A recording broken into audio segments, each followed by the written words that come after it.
I promise you this event you are really going to take a lot away from this event because we have people that have done it, people that have gone through the process, and they'll be here sharing their experience and how they've been able to succeed even throughout all the unfortunate or discouraging messages they've gotten, how they've been able to pull through all the process.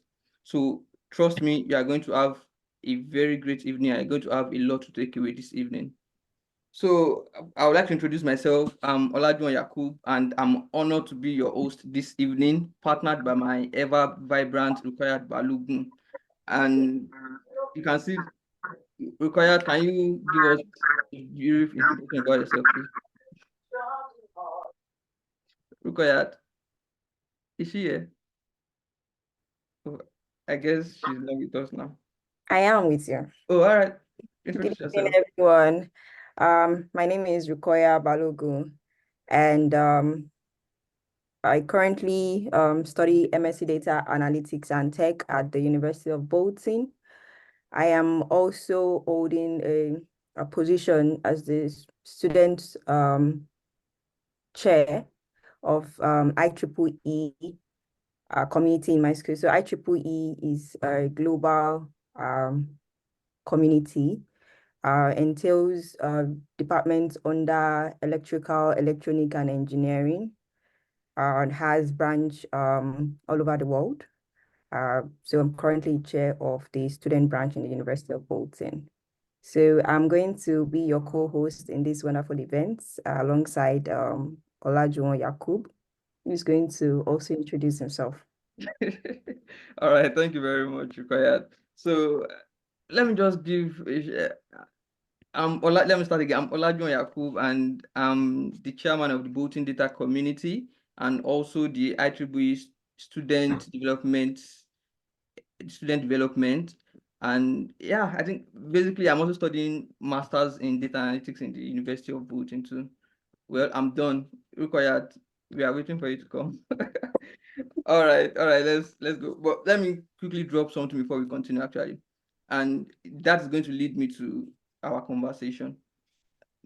I think every football fans currently knows what happened this evening. The unexpected actually happened. The unexpected.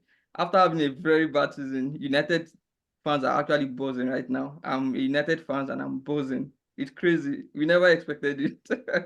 So they had United had a very bad season, but I think at the end of it all, they had something to hold on to at the end of the season. They won the FA Cup final. For those that are not familiar with the football, so also I spoke with a friend yesterday, and he told me he has gotten a job, and he said something that actually struck the chord. He said after a very after a lot of unfortunately, he finally got one out of all the unfortunately. He got a yes, and he said he just take a yes to do. He just take a yes.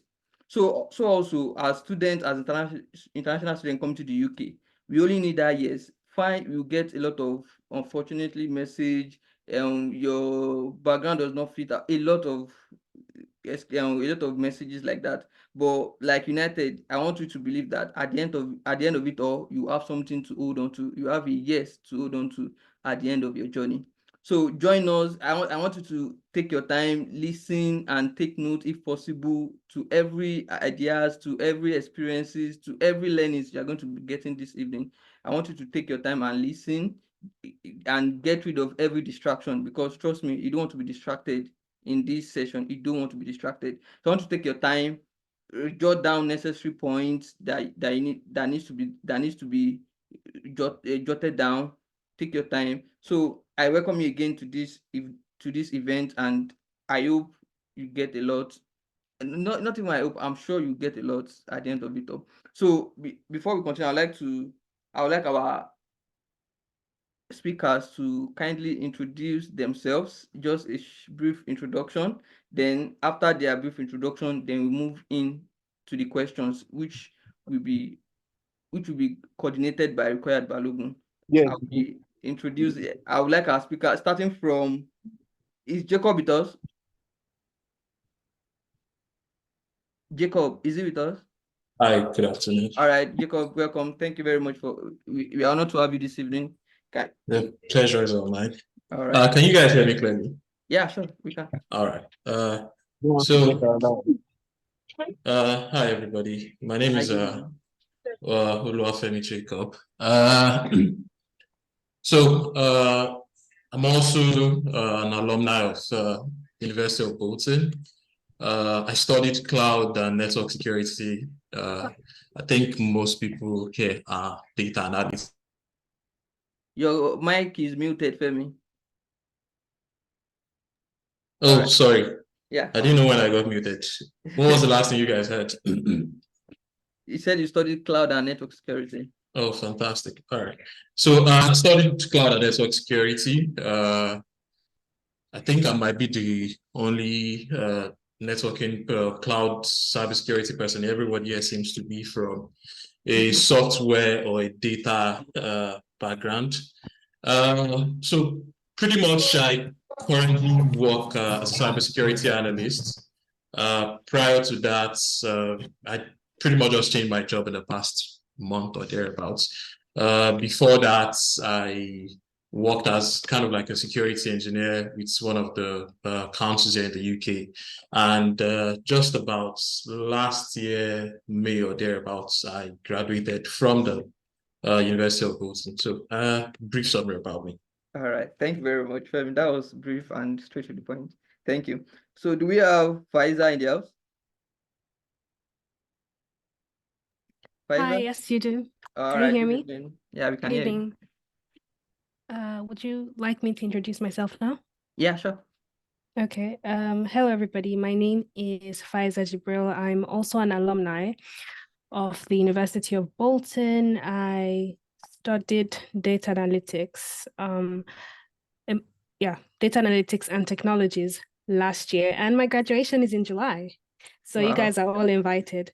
I currently work as a software engineer with JP Morgan Chase, and it's been a very interesting experience moving from data analytics to working as a software engineer. And I'm happy to be here today. All right. Thank you very much, Faiza. And we are happy to have you too. Sure. All right. Do we have Victor in the house? Victor. Yeah, hi All John. right. Thank you, Victor. All right. Yeah, hi everyone.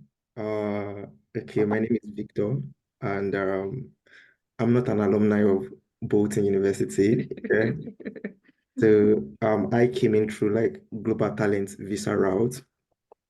Yeah, so and in terms of my work, I work with an hedge funds company, Digital Vega. So I work as a software engineer also. It's really nice to be here, John, and I think like this is a great like meetup to talk about, experience and our story and share our journey. All Yeah. right. Thank you. Thank you very much. I think Victor missed something out. I worked with Victor when I was in Nigeria. I worked in his company. He's also a CEO. Yeah, I'm also an entrepreneur, and yeah, I like I run like a tech innovation hub in Nigeria. So I kind of like focus on upskilling people and supporting startups. So, I do more of that in Nigeria, but yeah, I work as an engineer. So that's more reason why I decided to focus on my like engineering part here in the UK. Yeah. All right. Thank you very much, Victor. Thank All right. you. Do you have Jennifer in the house, please? Jennifer. Yeah, you do. Hello. Hi. Good Hi, evening, Jennifer. guys. Good evening. All right. So yeah, my name is Jennifer. I'm a product manager at a ticketing company. Background, I don't have any technical educational background. I studied accounting in University of Lagos. And prior before being a product manager, used to lead growth and brands communication at a fintech company in Lagos. And yeah, did go to Bolton as well. So I'm not probably Bolton alumni. But yeah, that's like pretty much about my history. All right. All right. Thank you very much, Jennifer. It's nice to have you. Yeah. Is Abdulrazak here with us? Yes, I am. All right, Abdulrazak. Thank you very much. Good evening, everybody. All right. Good evening, Abdulrazak. I see my mentors in the house. And my Oga, Victor Moses. Good afternoon, sir. Yeah, my name is Abdurazak Adidamola. I'm also a University of Bolton recent graduate, although we've not done graduation yet. I came in last year. Was it last year or 2 years ago? I'm sure September cohort, yeah. Data analytics and technologies, like they say. All right. My mentor is eyeing me already. Jibril Pfizer. She has been the one taking care of me since I came into the UK. All the That's jobs, great. all the accolades, deservingly. So I currently work as a technical information analyst for this teaching hospital, the second largest NHS trust in the UK. They say I should be adding it to it in case this thing gets out and it gets to my director's table, so that they will know that. And it's been quite exciting working here. Okay, as far as introduction comes, in line with what we are doing here today, I also worked as a more of a research analyst, or in a supervisory capacity for Lagos State Ministry of Health. I worked on some projects with them, so I would say I have a bit of experience in data collection, integration, and analytics generally. So I think as we go on, we get to talk more about who we are, what we do, and how we eventually got a job in the UK. So I'll stop here as All far right. as it goes. All right. Thank you very Thank much, you for Razak. having us. Thank you for the setup. Thank you for the effort. Yeah, we're actually honored. We are honored to have you guys too for giving us your time and wanted to share your experience with us. We are really honored. We are really honored. Thank you very much. So next, I also want to recognize the presence of our SU president, the University of Bolton, Victor Moses. Victor, could you kindly introduce yourself to us before we continue the session? We have to honor our president. Because of him, we are able to do this. All right. Good evening, everyone. My name is Victor Moses, Bolton Student Union President. Although I'll be leaving the office in a short time from now, but it's been a privilege serving the student community and being part of initiatives like this. And I must commend you for the hard work you're doing for your peers. And I know that someday you'll be in panels like this, mentoring people, guiding people. It starts from somewhere. Yeah, thank you. Good evening, everyone. All right, thank you, Victor. Thank you for joining us this evening. So I'll pass the mic down to my co-anchor, Rukayat Balogun, to start with the questions, and we start get your notes ready, get your pen ready, and start jotting out the necessary information that you need. Rukayat, it's over to you. You know, this was not the agreement, but you're in public space. I'm not going to drag you. I'll drag you after. All right, it's fine. Good evening, everyone. Once again, my name is Victor Balogun, and we have so many interesting and wonderful people here, and I know that we all have vast knowledge in our knowledge area, and some of us we are alumni of the school, and some of us are not alumni. So we have structured the questions to be able to fit into the category of speakers that we have. So I'm going to start my question from the University of Bolton alumni. And my first question, I'm going to ask the question and I'm going to call the names of the people that I want them to talk about the question. So can you describe your journey from being an international student to securing your first job in the UK? So this question goes to the, I'm sorry, it's not gender bias or anything, but this question goes to the only female of the only alumni female in the house, which is Faiza. Faiza, can you go on with the question? Hello. Yeah, my journey. It's been an interesting journey, like I mentioned. So I got into the UK same time as Abdulrazak. That was 2022 September, I believe. And when I got in, I knew what I wanted and I knew where I wanted to be. So I wasted no time in starting my applications. Once I was settled in with school and I kind of understood the application process in the UK, doing that kind of gave me a head start as I was able to get through my rejections and my hiring processes. And by November, I was able to get my first offer. So yeah, that was basically my journey, I guess. So I got my first offer in November, but I didn't start until July when I had started my projects and everything. And it was such a hassle at the time. It was so stressful, but alhamdulillah, I guess. That's it. Okay, thank you for that very short and precise response. Myself, I have a very similar experience, but this is not about my own experience. I'll probably talk about it later. The next person I'm gonna be calling is Abdulrazak. Can you share with us your experience? You know, if you want me to take the question again, I can go ahead and take it again if you don't mind. Yeah, please do take the question again. All right. So can you describe your journey from being an international student to securing your first job in the UK? Yeah. Aspire is a journey. Okay. Once again, good evening, everybody. So I came in September. If you are saying securing my first job, you mean the technical analyst job or securing other jobs in the UK? More of an IT role. I don't know if you've actually secured one before the analyst role or.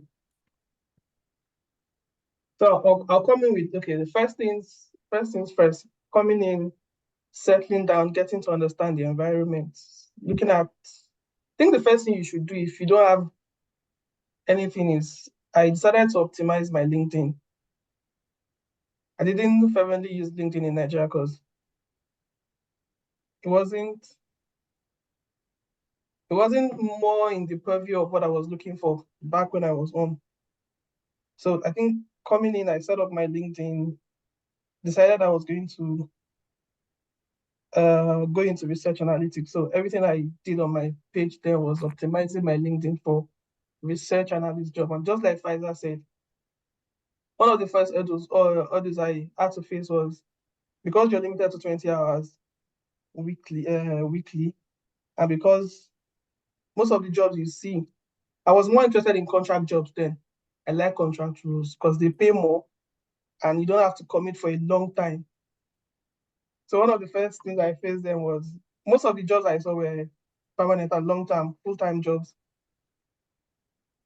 So I had some recruiters talk to me on LinkedIn and they were, oh, we can't take you now because what we want to offer is more permanent and we'll have to take you longer hours. I won't be able to put you around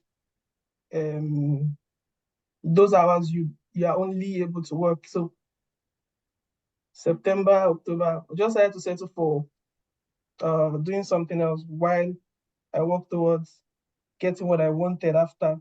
So as we were heading towards the end of our program, started to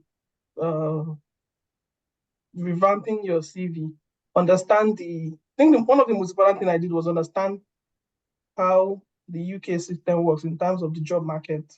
What do the recruiters want?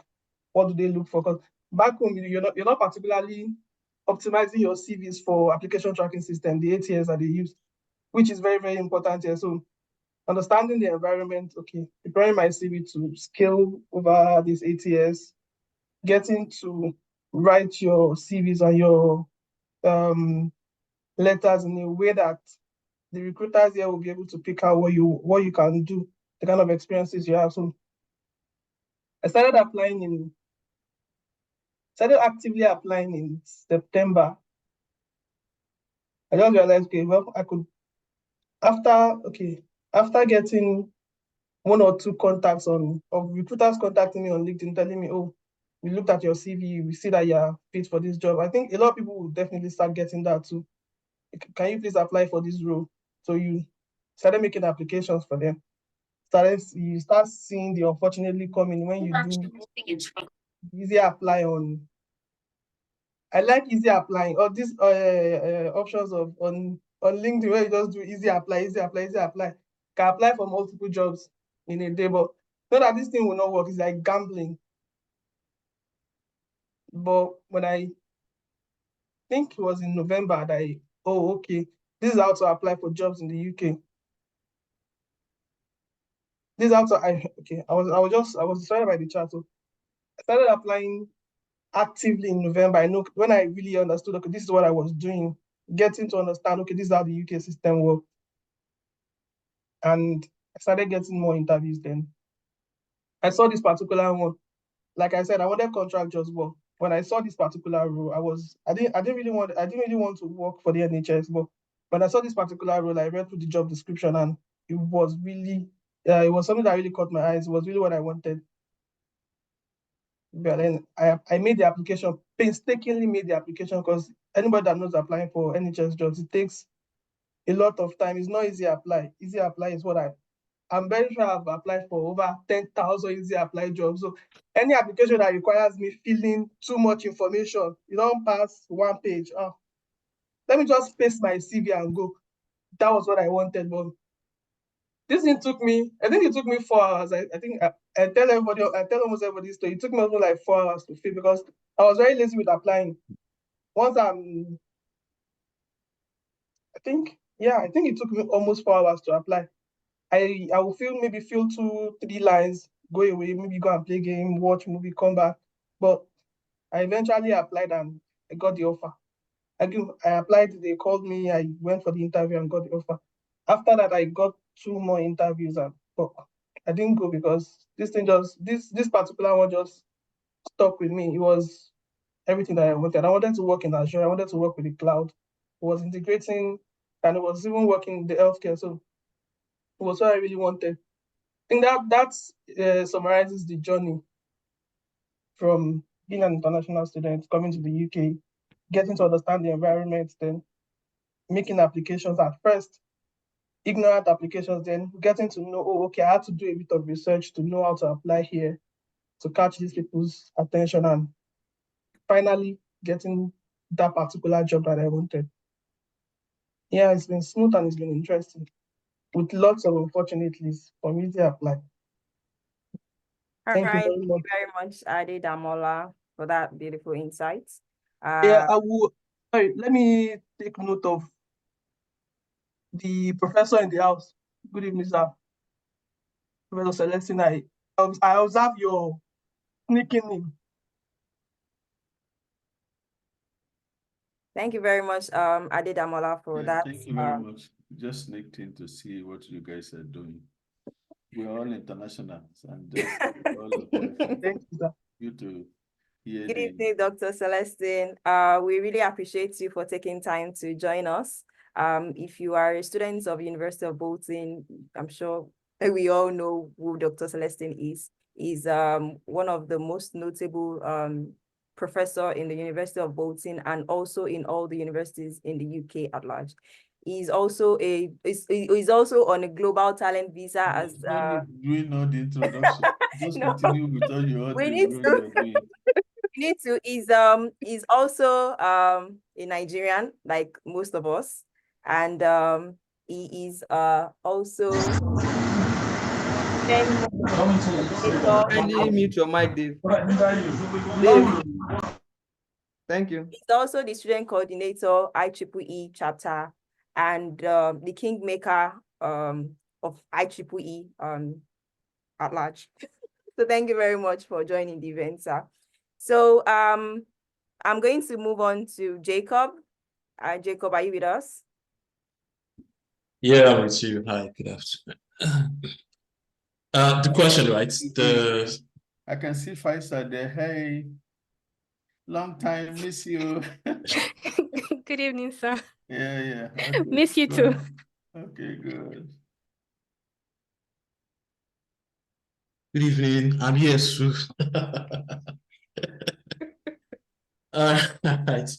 So the journey from being an international student to my first role, I think someone kind of mentioned maybe giving a bit of idea about my background or our general background and all. For me, when I moved to the UK, I had a bit of experience. I worked initially some 2 years as an IT administrator. So basically anything that has to do with servers, networking and things like that, that was kind of like my first job. Then I moved into cybersecurity, where I worked as an analyst and also as a cybersecurity engineer. So I think just something kind of like similar to what Abdulrazak said. But for me, I was using LinkedIn quite well in Nigeria. I guess maybe due to my own industry, we tend to use a lot of LinkedIn, connect with people who had things here and there to share. So literally from the very first week in this country, where I switched my location from Lagos, Nigeria to the United Kingdom, Manchester. I think I picked Manchester. Literally from that very first week, I think I also maybe uploaded my CV to either Total Jobs or one of the maybe CV library, either of them. From the very first week, I was getting calls already. I remember maybe in the first or second month thereabouts, there was one recruiter that literally called me and he was like, "Oh, you're perfect for this job. I don't even think I need to interview you or this, you just need to come and start."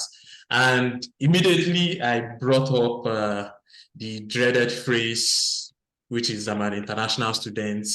That job died instantly. So from there, I think maybe it kind of gave me a mindset that it might be a bit difficult to get a job. Overall, I think I started keeping tracks of the jobs I applied for. I used to have these Excel sheets where I pretty much just put, I applied for this role, the status, interview, and whatnot. And by the time I had finished school and I started my first job, I came into the UK January 2022. My course was the 18-month course. So I kind of had like a summer break, which during the summer break, I intended to get some kind of internship over that summer. But I almost I had like 2 interviews during that summer, one with AWS, one with another company called Synopsys. The AWS one, I'll probably say that almost broke me. You know, it was a job that had 5 stages. Stage 1, 2, 3, 4, 5. You can imagine how hectic, how draining, how numbing that job process could have been. It was a security engineering role. And at the end of the day, I just didn't get the job, which was disappointing. I knew how much they were going to pay me. My head was counting the thousands of pounds in my head already. I was seeing the zeros in my accounts, but at the end of the day, I didn't get the job. So literally for maybe that was kind of like my first 4 or 5 months where I think that happened. And probably for around 4 or 5 months or thereabouts, I pretty much didn't apply for any job again. You know, I had to kind of like just take a break. I had to figure out what was going on, what was the problem, how could I get better at it. So, and by the time it was around December, I was going to graduate May 2023. By the time it was around December 22, I started my job application. You know, I had, and one thing I also did was I had a chat with a number of people. If one thing about me, the worst thing you're going to tell me is no. I have that mindset. So I reached out to a number of people on LinkedIn. There's an alumni of ours that graduated a year before me, David. I reached out to a number of other folks I know, and I had a chat. You know, we started doing some kind of mock interviews and everything like that. Things around maybe brushing up my CV. Probably didn't do much with that, but when it came to the interview parts, there was quite a lot to do. You know, I'm somebody who, if you ask me a question, what's your name? I'll pretty much just tell you my name is Oluwafemi. And if there's something I've learned maybe from schooling in Nigeria, there is a mindset that if we ask you what is this, that's not the response you're expecting from you. You're supposed to give us examples. You're supposed to draw a diagram. And those are the kind of things I learned when I reached out to other people who had been through that process and everything. And by the time it was around March where I finally said, okay, I think I can stop now. I had done, according to my sales sheets, I'd applied for about 300 jobs. I got to about 28 interview stages, and I got 3 job offers at the end of the day. I eventually went with one of them, and I left that job about a month ago for another one. So that has been my journey so far. I hope that's answered the question. Yes, it does answer the question. Thank you very much for sharing your experience with us. So the next question goes to every one of us, and it's a question that someone has asked in the comment section, which is, what were you doing before you came into the UK? So I'm gonna start with Jennifer. Jennifer, can you tell us what you were doing in the UK? Sorry, what you were doing before you moved into the UK? If I moved into the UK, I mean, I was still like a product manager, but for a product studio and a SaaS company. But I was a product manager for about probably 2 years, or roughly 2 years. And probably before that, like I said earlier, I was into growth and brands communication. So it wasn't really anything different from what I'm currently doing at the moment. Probably just industry that's a bit different. But yeah. All right. So Victor, you want to go next? Yeah. Thank you, Rukayat. So before I moved to the UK, yes, I was running an innovation hub, like, I said before that. So I started my own company, and my focus was more on developing the tech ecosystem. And so my company is in Ogun State. So I was running Greysack in Ogun State, focused on developing more talent, upskilling people, connecting them to entry-level jobs in tech industry, and supporting startup. So I was more focused on the entrepreneurship side of tech before I moved to the UK. Yeah, so let's just make it something like I was sincerely like focused on how do we like develop the ecosystem in Ogun State. That was like my own focus when I was in Nigeria before I moved to the UK. Yeah. Okay, thank you very much, Victor. Faiza, you want to go next? Yeah, sure. Before I moved to the UK, I worked as a lecturer. Nice. But at the start of this role, I had an internship. I was also interning as a data engineer / machine learning engineer. So I had 2 roles at the time before I stuck to lecturing and then moved to the UK. Interesting. Thank you. Thank you. All right, Abdulrazak, you want to go next? Oh, yeah. So before I moved to the UK, I was a data research analyst and an integration officer, data integration officer for. I wouldn't say I really directly worked with them, but that was what I did for Lagos State Ministry of Health. I supervised collection of data for at least 7 general hospitals before I came here. I also on the side work as a data research analyst. I help people conceive their projects. I design questionnaires used for data collection. Then I also help with the analytics and writing of the reports. So it was more of doing this one on contract, doing that one on contract. So generally, that was what I did before I came into the UK. Okay, thank you very much. Jacob, you want to go next? Yeah, sure. So before I moved to the UK, I worked as a cybersecurity engineer. I worked for a company called Cyber South Africa, which was literally the #1 security operations center in Africa, basically. So yeah, I had relatively solid background in cybersecurity before into the UK. Okay, I see a lot of us have something in common. I kind of feel like I have something in common with a couple of people, but I'm not going to say anything yet. All right, so this goes to, the next question goes to Jennifer. Give me 2 seconds.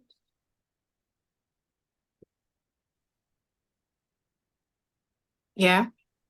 Sorry, for some odd reasons, my system Hello? is giving me some signs and wonders. Just give me 2 seconds, please.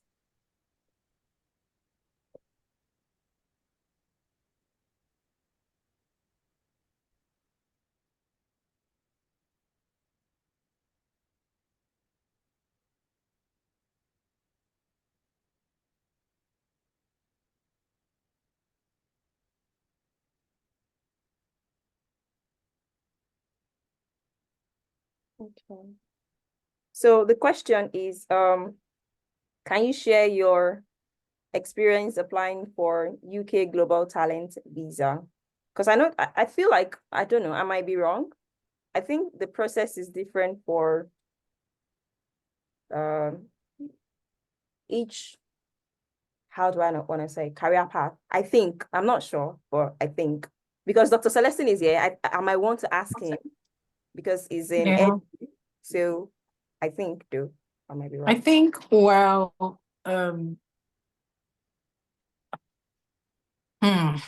okay. So I think while the process might be different, there are similarities. For example, storytelling, right? You obviously have to know how to tell a story.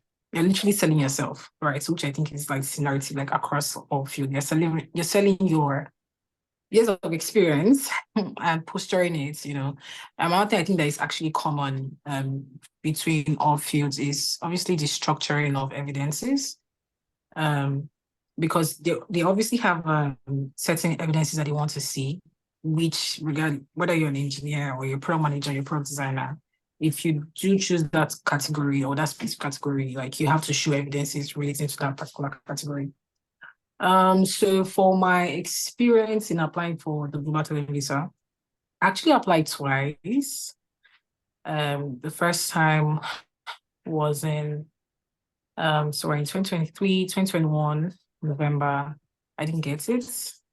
And I would say I didn't get it because like I'll probably like to take my own fault to this. I obviously some people, I mean, they usually hand it off to agencies and what would like do their application, right? And it works out fine. But I think I was also negligent or ignorant because I didn't have like proper knowledge about it and I wasn't so really involved in the process.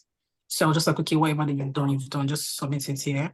And when I did compare like my application, which I did last year, to the one that was done 2 years ago, I could see like the clear difference that nobody could tell my story as much as I could, as better as I can. So even if like you're gonna hand it off to like an agency, I think that you should also be heavily involved, you know, because again, it's your story and to be told to them.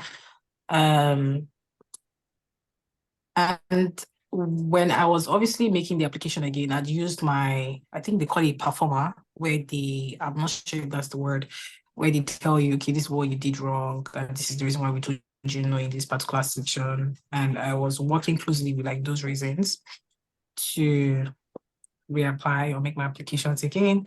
And in this time around, I made sure I had like a lot of eyes on my application. I reached out to a lot of people that applied for the application. Please review my evidences. Everybody just drop your feedback in the comments. And I was just going to like take note of that.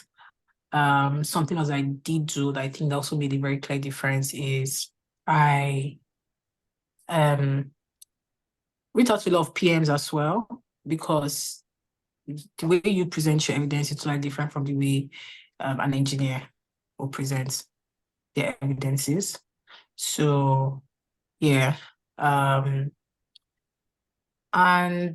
in making that application, so I feel like my own story was very different because I've heard a couple of people say that when they applied, they got their responses like in 2 weeks or something. Mine took 11 weeks. Mine took 11 weeks to get back from them. So I applied in April. I probably heard back from them like in July or something, or June. I can't remember, but it was a long time. And I think I'll still fall back to storytelling. That's all I can say. I think I'll still fall back to storytelling. Be heavy on data. Choose show figures, numbers, pictures to back it up.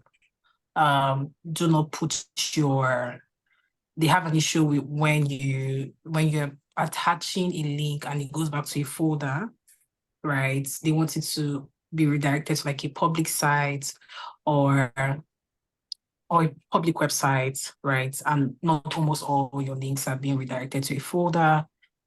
For a PM, I did draft my portfolio, which was like actually the first time, right? I probably heard of that. I drafted my portfolio and I attached it to one of the evidences that says potential to be a leading talent in the UK.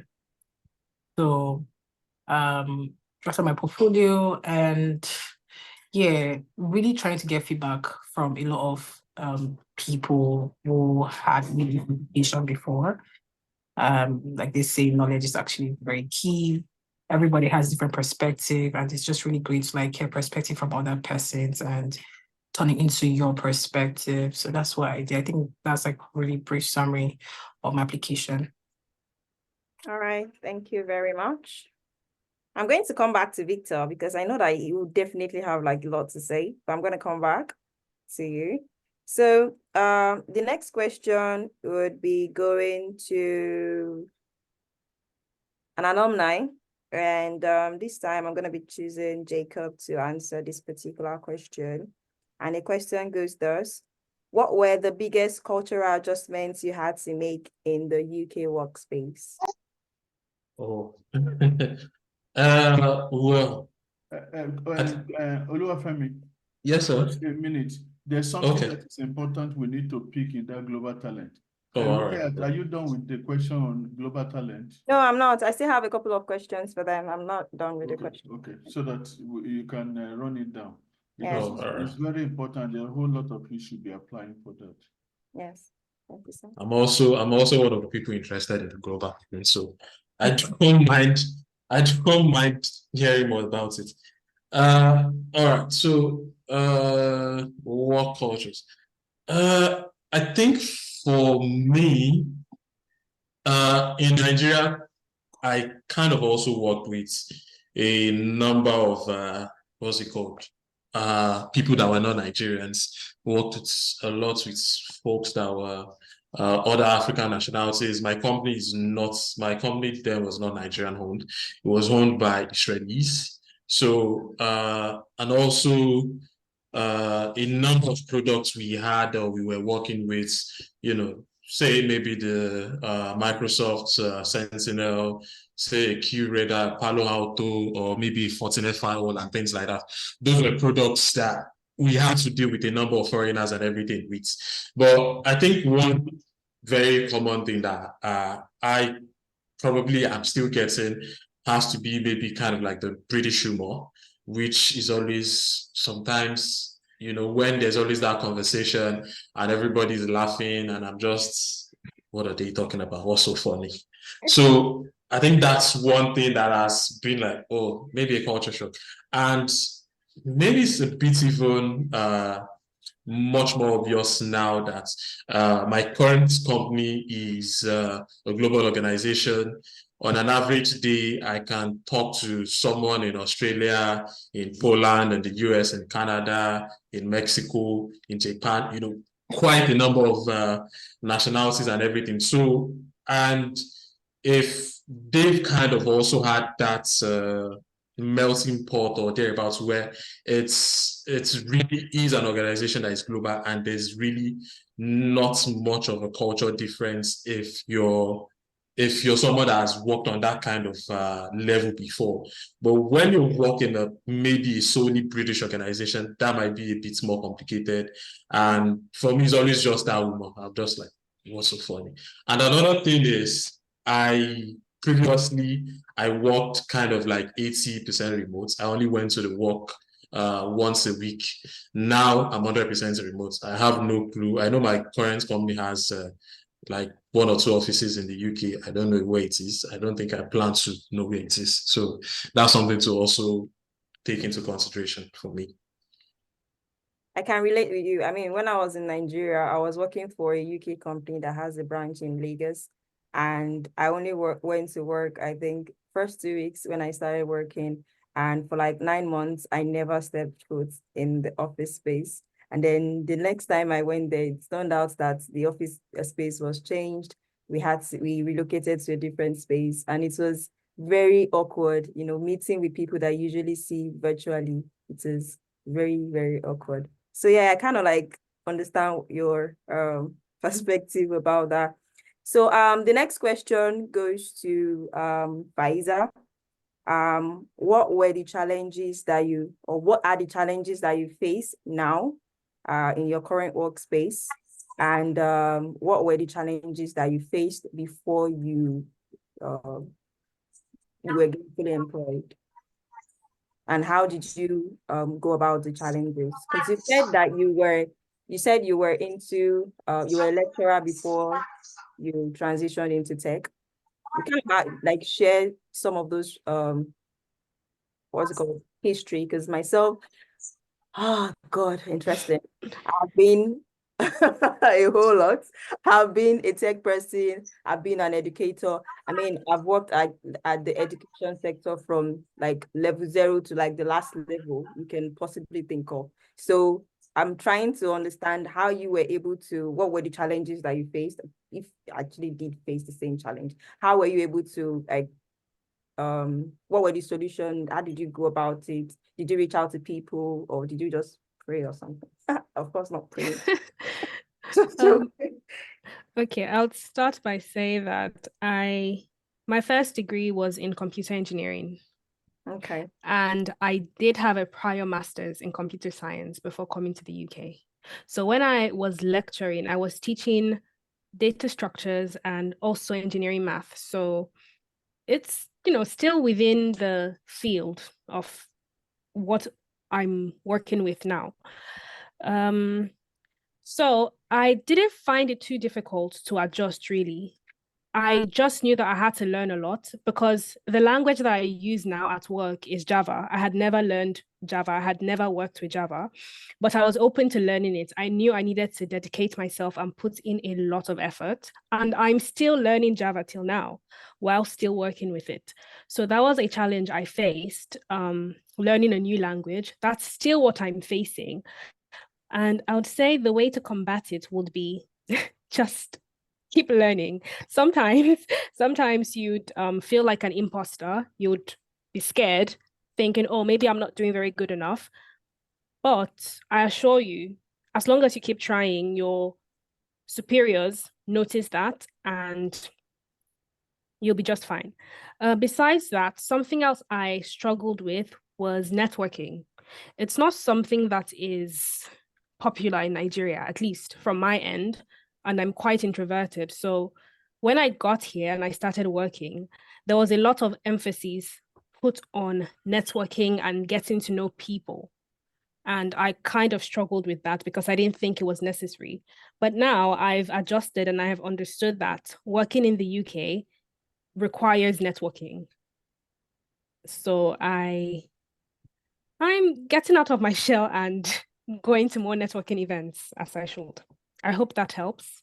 Yeah, it does. Additionally, I would also like to ask your current role, were there skill sets that you didn't know before and it was required, like Java? You just mentioned Java, and how did you go about it? Did you tell the organization outrightly that you don't know Java? So luckily, I got into the role. requires a learning period. So you come in with some technical skills. They want you to know that, oh, you actually have experience coding or learning, I guess, and they tell you, okay, this is what we need for the role, and we're happy to train you.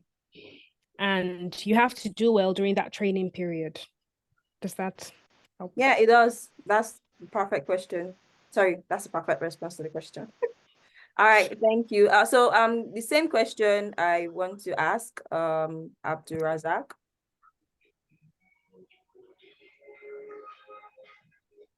Abdulrazak, are you still here with us? Yeah. Same. Okay, I can add to what Faiza said. I think for majority of the roles, okay, let's look at it from different perspective. There is the entry role. There is I don't know what's after entry, but I think the junior role, the junior position, depending on the kind of roles that these recruiters are trying to fill, then it depends on the kind of organization that you are going to work at. For example, the NHS now, the hospital is a very big place to work. Where Pfizer works too, it's a very big organization. It's not like it's a startup. So I think the basic requirements to function at a particular role depends on the size of the organization.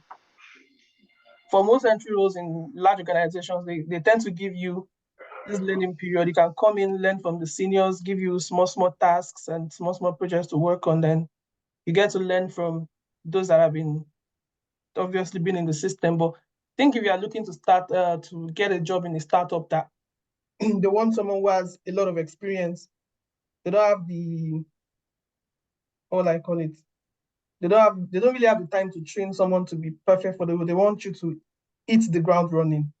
So I think that matters in terms of what they require you to know before you get the job. And I noticed some people in the chat are talking about, okay, because majority of us are in tech, so it cuts across all organizations, all roles, depending on when you want to come in, how you want to come in. Then another attention should be paid to the recruiters themselves, the job roles themselves, the job description, what they tell you during the no, let's not go to interview. What they describe in the job ad itself, there always seems to be a lot there. Oh, you will do this, you're required to do this. I think for most of those job descriptions, it's going far ahead. It doesn't mean you start today and you're working on this particular thing almost immediately. But again, I would like to correct myself that it depends on the organization. I realize for most startups, they want you to come and they want you to know a lot of things in the beginning, so you can hit the ground running as soon as possible. For larger organizations, you tend to get this leverage of, oh, we know you might not be too experienced or too vast in this thing, so we'll teach you. And it depends. If it's an entry role, they don't expect you to know so much. But I think the most important thing is for you to have a positive attitude. They want you, and they often test this during the job application as well as the interview. Like, are you someone that is willing to learn and grow? I think that's one of the most important things. They would like to invest in someone that has potential, and this you have to display even from your CV based on what you have done in the past. Oh, you have a can-do attitude. We can train this person, and this person will get into this role. Like all these, oh, have you done this? You want someone that has experience in this aspect. It's more about, oh, this person has built themselves to a place where we can continue building, or even if it's to break down what they know and then start building on it. And I think that's one of the most important things for them in this environment that we are in. I wouldn't say that I actively applied to a lot of jobs, or I went to a lot of interviews to know. I think we'll get to learn that more from people that, let me say negatively, people that didn't get so much of the jobs. Because this one was my first interview, and it was the first job that I got in the UK, the first interview that I did. But if it's to describe what I've been doing since I started the job, is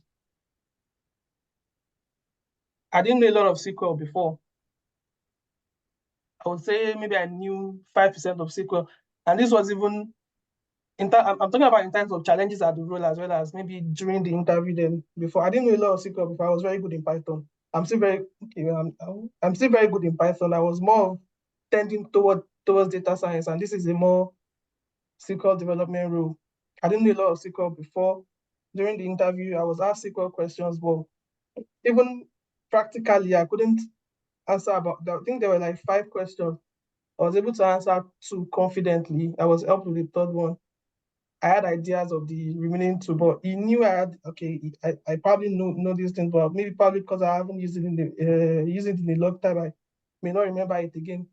But coming to the theoretical aspect, he asked me questions on things that are theoretical in data analytics as well as with SQL itself. Things like, okay, what are primary keys? What are constraints used for? I was able to answer all those questions confidently, which showed, okay, I knew what I was talking about. I think that really mattered for me getting the job, because they knew, okay, we can teach this person this thing and he's going to get it. Even at the role.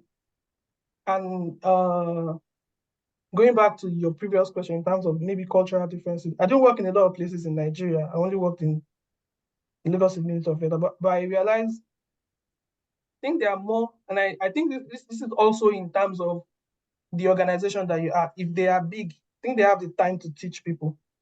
Here, you realize you're not under too much pressure, as well as if you're starting out. They keep constantly reminding you, oh, we are here to help. Whatever problem you have, talk to this person. You have a line manager. And also, if you work in a very good organization in Nigeria, you also have this experience too. You have a line manager that you can always go to if you have difficulties with any task. The ones that are above your seniors will tell you, oh, okay, if you have any issue, come to us, bring these things to us. I think, does this answer the question you asked me? Yes, it does. Even gave me more. Let me stop there. I realize I'm talking I can actually relate. I can actually relate. Even some of the organization go to the extent of giving you a body. So when you join them, because I can remember my previous role, they gave me a body. So my body would tell me, okay, would always reach out to me. What are the things they're having challenges with? Should always help me through them. So that alone gave me that confidence that I could do more, even though I had to learn some other tools when I joined the organization. But the fact that they have a template of how to onboard people that are just joining newly, because they know that we all can have like 100% of what they require, but they were willing to train. So I think it's not just for big organization. I don't know about Nigerian companies. I've only worked for, I think, one Nigerian company. I can't really say so much about Nigerian companies, but I know like international companies I've worked for, they have that in place. So I think it's not just about the organization being big. I think it's like a thing for all the organizations to always onboard you properly before they start assigning tasks to you. So I think it's like a general thing. I might be wrong, but the few I've actually experienced, I can say that I can be confident to say that about them. So yeah, so the next question, this goes to Victor. I hope Victor is still with us. Yeah. Okay, just doing a quick check. All right, so the question goes thus. So what were the key factors that helped you qualify for the Global Talent? And I'm asking you this particular question because I know you were into ecosystem development, and now you're applying for a visa that's, I think, completely different from what you're doing. I think, I'm not sure. Am I wrong? So it depends on the context you are coming from, yeah. Okay, so I'll just allow you to answer the question then. Okay, so like I would put it like this.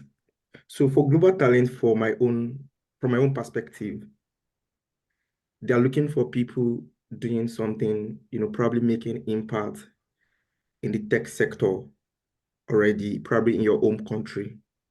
Now, so there are like they have like, you can apply either as an engineer, you can apply either as a tech entrepreneur, you can apply either as a business developer, product manager, product designer, even they consider people in academics. You understand? So there are different angles to come in from.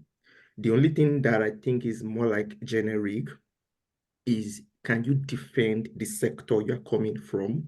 Can you show your work? Can you tell us what you've done in that particular sector? So for me, when I was applying, I came from the angle of being a tech entrepreneur that I, run an innovation hub. These are like impact I have made. And, when I was in Nigeria, I organized like annual digital summit where I gather like thousands of people every year. So all of these are, part of the things I've done, like more like impact I have made in the tech ecosystem. So I came in through the global talent route, coming in as an entrepreneur, not as an engineer.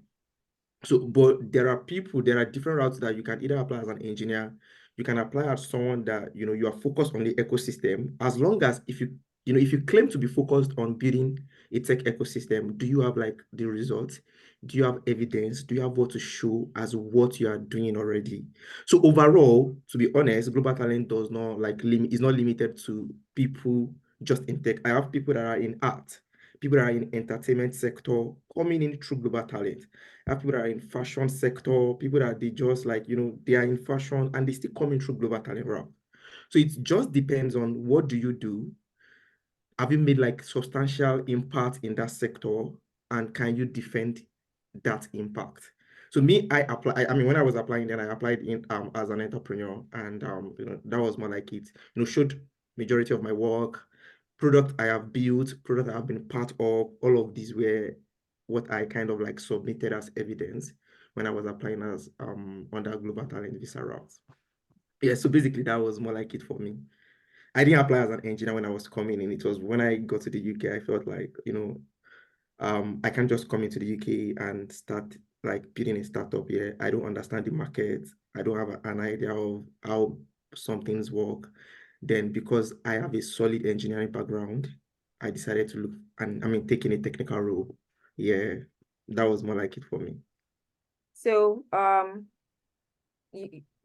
from that, now I can take away that because you had like a portfolio, you were able to use that to defend your application. You had evidence of events that you've organized. And of course, I've attended a couple of those events back in Nigeria. So yes, I can say that actually like speaks a lot of volume about what you bring to the table.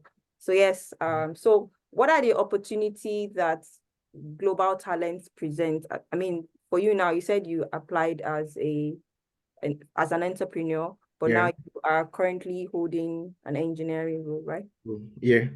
What are the opportunities that the visa gives you as an individual? So there are lots of opportunities. So the first one that is major is like on a global talent visa, you can work anywhere and your visa is not attached to any company. So once you are in the UK, you can work in any tech company, use a tier 1 visa, and if you're leaving the company, It's still politics. They give. okay, sorry about that. So if you are leaving the company, you can leave, go to another company, and that's one major thing. And the second thing is like the when is like you can use it towards your ILR and becoming like having your indefinite leave to remain and becoming a citizen. There are like it's like a very short way to getting all of that because it takes like 3 years for exceptional talent and 5 years for promised talent. So I would say that it gives you opportunity to be flexible on job. There is this thing that when let's say work visa can be like, being scared that, okay, what if something happens? What if there is layoff? There is this global economic challenge that could happen anytime, which is really, companies could lay off. Things like that has happened. We've seen it happen in different places. So people, I just feel like it gives you much more peace of mind compared like to let me say work visa. Not like anyone is bad, but I just think like those are like some of the benefit that comes with it. And another thing is like you can start a business. You can decide that you are coming in to build your own company. As a matter of fact, they bring people in as global talent because they perceive that these guys will probably end up, contributing a lot to our ecosystem by building something that probably will then hire people at the end of the day, because they have result of people that are, I think, like Monzo now. Monzo was built by people that came through Global Talent. So they have like products like that they have seen, like, okay, we brought people in through Global Talent route, they built this, they hired this number of people. So it is contributing a lot to their tech ecosystem. So they expect that at the end of the day, whether you work in engineering or before you get your feet, you can, end up building something that can then hire people. So it has a lot of advantage, to be very sincere. Gives you that flexibility to work anywhere, gives you the flexibility to, give you the easy journey to get ILR, bring in people you want to bring in, your family if you're married, and all of those things. So I think it's highly beneficial. Yeah. All right, thank you. My next question, still to you. Please do not run away. So how has holding a global talent visa impacted your career opportunity in the UK? I know that you've talked about switching to like different company. I mean, you can just wake up one day and say, no, I don't want to work with you again, and then you just apply elsewhere. So is that the only benefit that comes with it, or is there more? So I would say that how it has impacted is like, it has kind of like given me the opportunity, of course, it gives me the right to work in the UK. So it gives me access to more global companies. You understand? Like, if I don't have like global talent visa, I might find it difficult to work with some companies. But being here, someone was talking the other time, I think Jacob, about setting his LinkedIn and all of those things, and roles started coming in. And one of the things you would face, probably as an international student or people trying to get new job, is you see something like, okay, we are hiring for this role, but we don't offer sponsorship. We're hiring for this role, but we don't offer sponsorship. So with global talent visa, whether you offer sponsorship or you don't offer sponsorship, that is like your personal problem. We can't continue. You understand? So I think that edge a lot, because by the time you tell people that you don't offer sponsorship, you don't even proceed to check whether they are skilled for that particular role or not. That's the limitation on people. You can be skilled, you can have what it takes to perform in a role, but just because the company doesn't offer sponsorship, that could be a limitation. You understand? So I feel like without it, it takes a lot more. You understand? But being on Global Talent, you just tell the company, see, I have like a presettled status.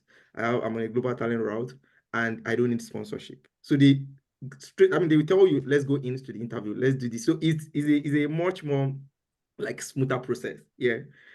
Compared to like other route. That's what I would say. And for me personally, it gives me access to explore my skills and work with global companies. That's one of the best things that everyone wants to do. You just want to have the experience and see that this is what it feels like to work with these companies and see how they do their own thing internally. Yeah.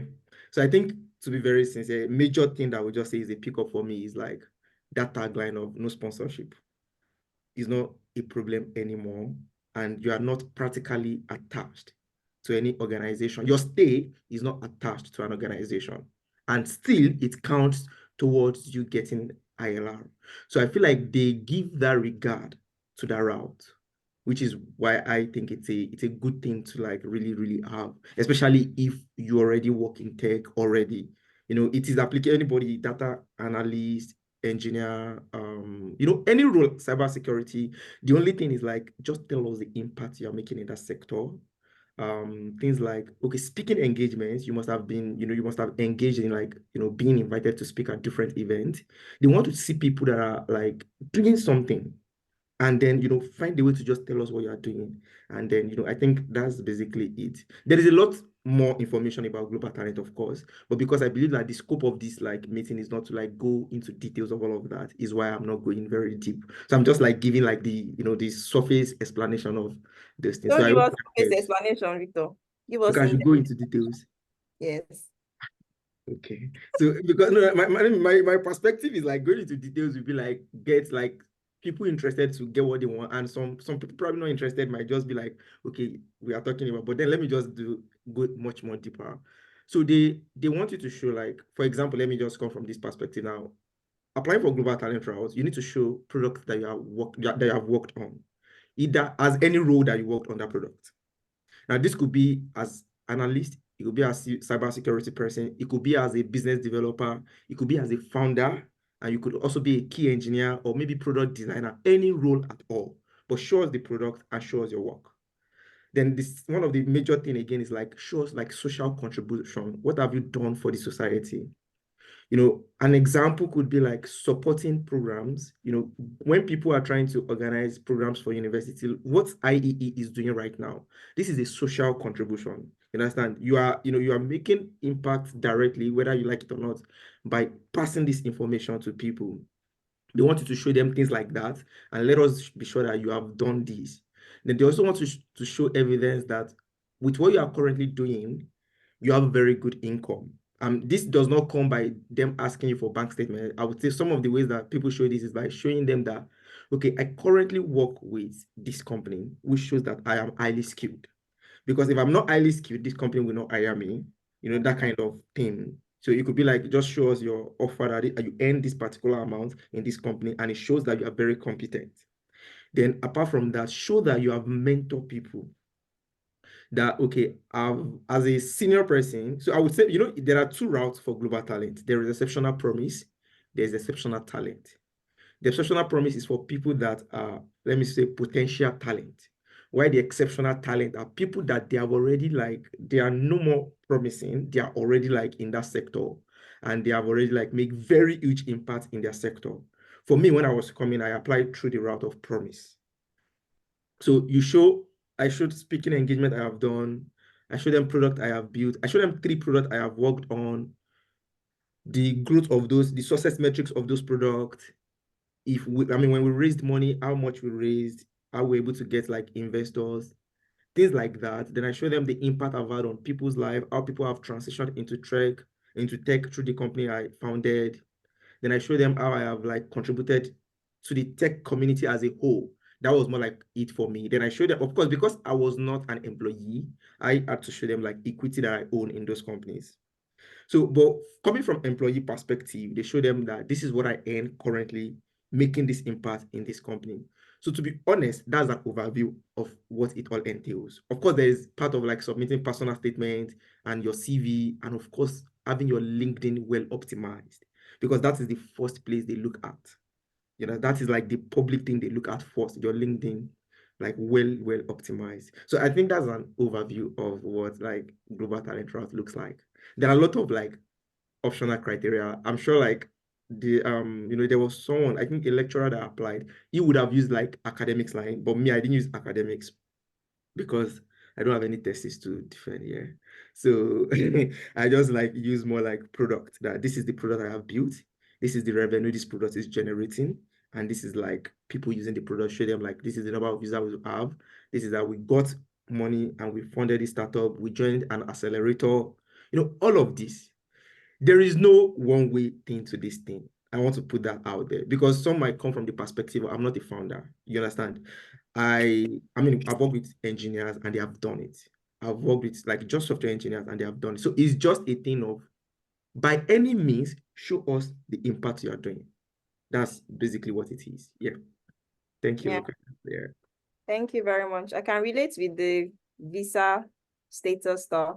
I mean, a couple of weeks ago, I was speaking with a recruiter, and because I was actually actively applying, and then he said that the company does not offer sponsorship, and I'm like, okay, I do not also require sponsorship. I was trying to convince him that I don't want, at least at this point, I was not looking for sponsorship. He just kept saying the company does not, and I'm like, okay, I still have 2 years post-study that when I get to that bridge, I was going to apply for 2 years post-study visa and stuff.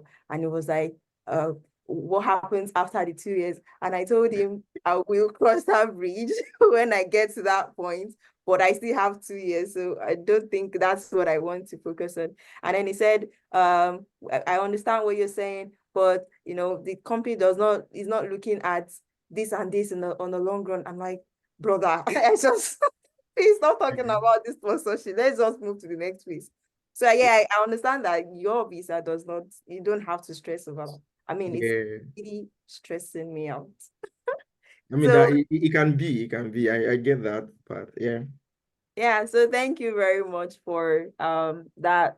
Rukayat, can I give a little breakdown on that global talent? Yes, please. Okay. Yeah. Thank you so much, Victor, for giving some areas. I want to say I think there are some people who are asking, oh, is it only for tech, computer, and all that? Now, global talent, which I also have, is in three forms. Number one is it comes with academic and research. If you're in academic or research, that is, if you are either in any of the sciences, in medicine, in engineering, humanities, social science, as a top lecturer, top professor, you are entitled to apply through academic route. I applied to the Royal College of Engineering. So they call it endorsement.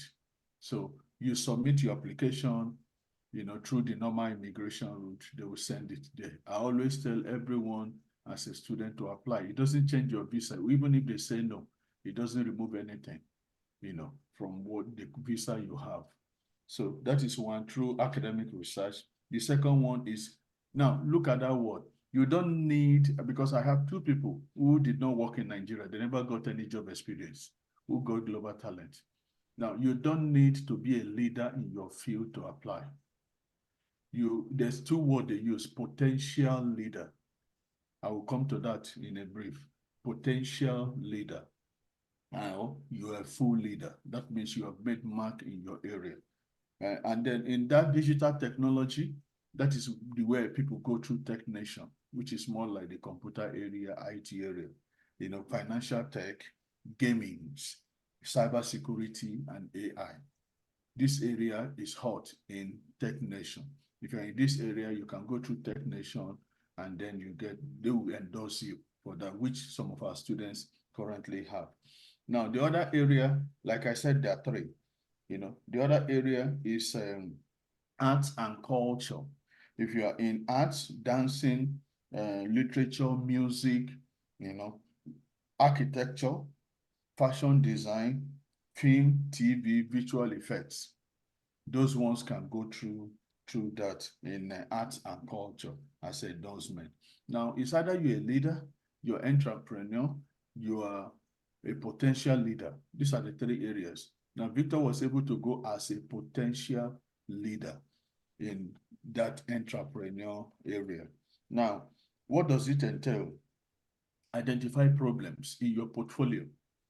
These are the four areas. Identify problems. Number two, identify solutions. Give example, give evidence. Identify contribution. Either contribution you have made in the past or you have made in the present. Now, how do you identify contribution? Another area, you don't need endorsement if you have a national award. Or if you go and marry Obama's wife. If they divorce and you marry Obama's wife, your own can change. Now, we're talking of national award. When you have national award, you can apply for global talent, or you have $1 billion somewhere. You don't need anybody to endorse you. They will just bring you in and give you global talent. So these are the areas. But important thing is, how do you do it? Like Victor said, there's somebody now we're preparing, a route in global talent for Tech Nation. So I said, your portfolio, do you have speaking engagement? Do you have publications? Are you in organization, associations? Do you have a big post? Are you nationally known, in what you are doing? And whatever you are doing, is it in the news? Is it in the newspapers? These are your evidences. Because you can't say, oh, I have this. Now, Victor mentioned, because he has all the websites, some of you, you will say, oh, I've gotten job, and then you relax. No, no, no. In fact, like I keep saying, it takes one idea to get to the top, but it remains many ideas to remain at the top. The UK market is stumbling. You can see, I think more than 50 lecturers have left voting, and it's happening in all the schools. So VC, when I was talking with the VC, says, they are flushing people who are not productive out. MMU, one top professor in MMU who was used to be very good. So I called my other professor, I said, what is wrong? He said, the man has been stagnant, no publication, no funding. So when people see people like me, because very soon I will leave you guys to continue working, because you have to be creative. That's one. You have to continually be creative. if you want your job, you want to sustain your job. Now, global talent route makes you relax because whether they tell you go, you just move, find another level, and find another job. You know, the day one of my students put his global talent, that night he got job. He got many companies calling him. Now, why do they not give you people when they say they don't offer sponsorship? Every company pays 1,476 pounds as to be job for each candidate they bring. And then they give a certificate per skilled workers of 239. So no company wants to waste any £1 on any person. So they'll say, oh no, it's going to cost them money. What is the benefit? They don't even know if the person is going to stay long or not. So because of the money they pay, you know, when I came in, I was not supposed, if voting, what do you call it? If UK was still in EU, there was no need for sponsorship because I already live in UK before. I did my PhD in UK. There was no need. I have everything. I have I have my bank, I have everything working. I even set up a company when it was in EU. And then when I moved my address, they said, oh no, Celestine, oh, you need a visa. And then voting was very fast to apply for skill visa. I'm like, I don't need it. But say, no, you need it because you have moved your address. So I got that skill. But when I came in, I saw the rules holding the skill worker. I did not waste time to apply for the global talent because I felt I am qualified for the global talent. So I went through that route and then I got it quick. I now came back to the company, I took voting and I gave them, submitted it. I said, no, I'm no longer on your skill worker. So whatever they are paid, that is their own. Me, I am now a free agent. The day I'm tired, I carry my bag and my boss and I'm out overnight. Nobody will know. Nothing will happen. That is the power of global talent. You know, and apart that, it leads you to your citizenship and other. But take note of that word. Important thing is preparation. Don't keep applying for job. I made one mistake 2012. You know, they called me for one job and said, Celestine, you are fit for the job. Agency are the ones sneaking around looking for you. Now, when they took me in that job, for interview. They already told the managers, the Celestine is the best. And he asked me one question. Have you applied in this company before? I said, you know, those days I would just send the application without even reading whatever it is. And then of course, you get email to say, thank you, we have gone with other candidates. You know, that was just doing it. He said, next time, advise your younger ones, never apply for a job you are not interested in. Never applied for a job, that word. So don't just apply for a job because they keep records of this job. And once they roll it in the system, your name will come out that you are not qualified, even when you are qualified for that job. I lost that job because I applied in that company without even looking. I couldn't even remember. But their system brought it back. Number two, don't apply for a job that is too specific. It is not meant for you. It was meant because the rule, they need somebody, they have published that application based on that person's CV. We live in a country where people can take you to court. If I go for interview and I don't like the way you talk to me, I can take you to court and make money from the company and say, you know, because they are racist against me, that is why they did not give me the job. That is, it's not in Nigeria. Nobody cares. They kick you out. You are kicked out, and that is it. Here, you can actually, you have not gotten the job, but you will create problem for the company. Some of you don't know this. That, you know, some people, they look at you and just talk anyhow to you and you go. And you can even make good money from creating that company. I mean, going to them. So it's very important how you see, that's why when you come, they smile. We have done it in boating. You know, when we invited Clary and others, I was laughing my head out because when all of them left, they were all smiling. Me, I was trying to be a little hard and ask hard questions. They were opening their teeth. Immediately, everybody left. They say, you know, that one is not good. The faces change. And I'm like, wow, I've learned something today. They'll be as polite as if when you go home, you are like, I'm getting that job. The next thing you get letter, sorry, we have gone with another candidate. You know, so most of you have gone for interview. You will see how they are smart. They will give you a drink. Do you want to eat? There are all kinds of things. You're already smart. Your body is already choking you that you are getting the job. Don't finalize until you get a letter. I'm just telling you why? Because they don't want anybody to write against them, to say that they were biased in the interview, because it is a legal thing in Europe, you know. So don't apply. I love the jobs when they say they're looking for 5 people. Like boating, they were looking for 5. I was not even interested because I already got a job in Ireland. So when they sent it, and I'm like, which one is this one? It's on computer. I said, well, I've done electronics, electrical, and you know, IoT all my life. Why will I be teaching software and all this?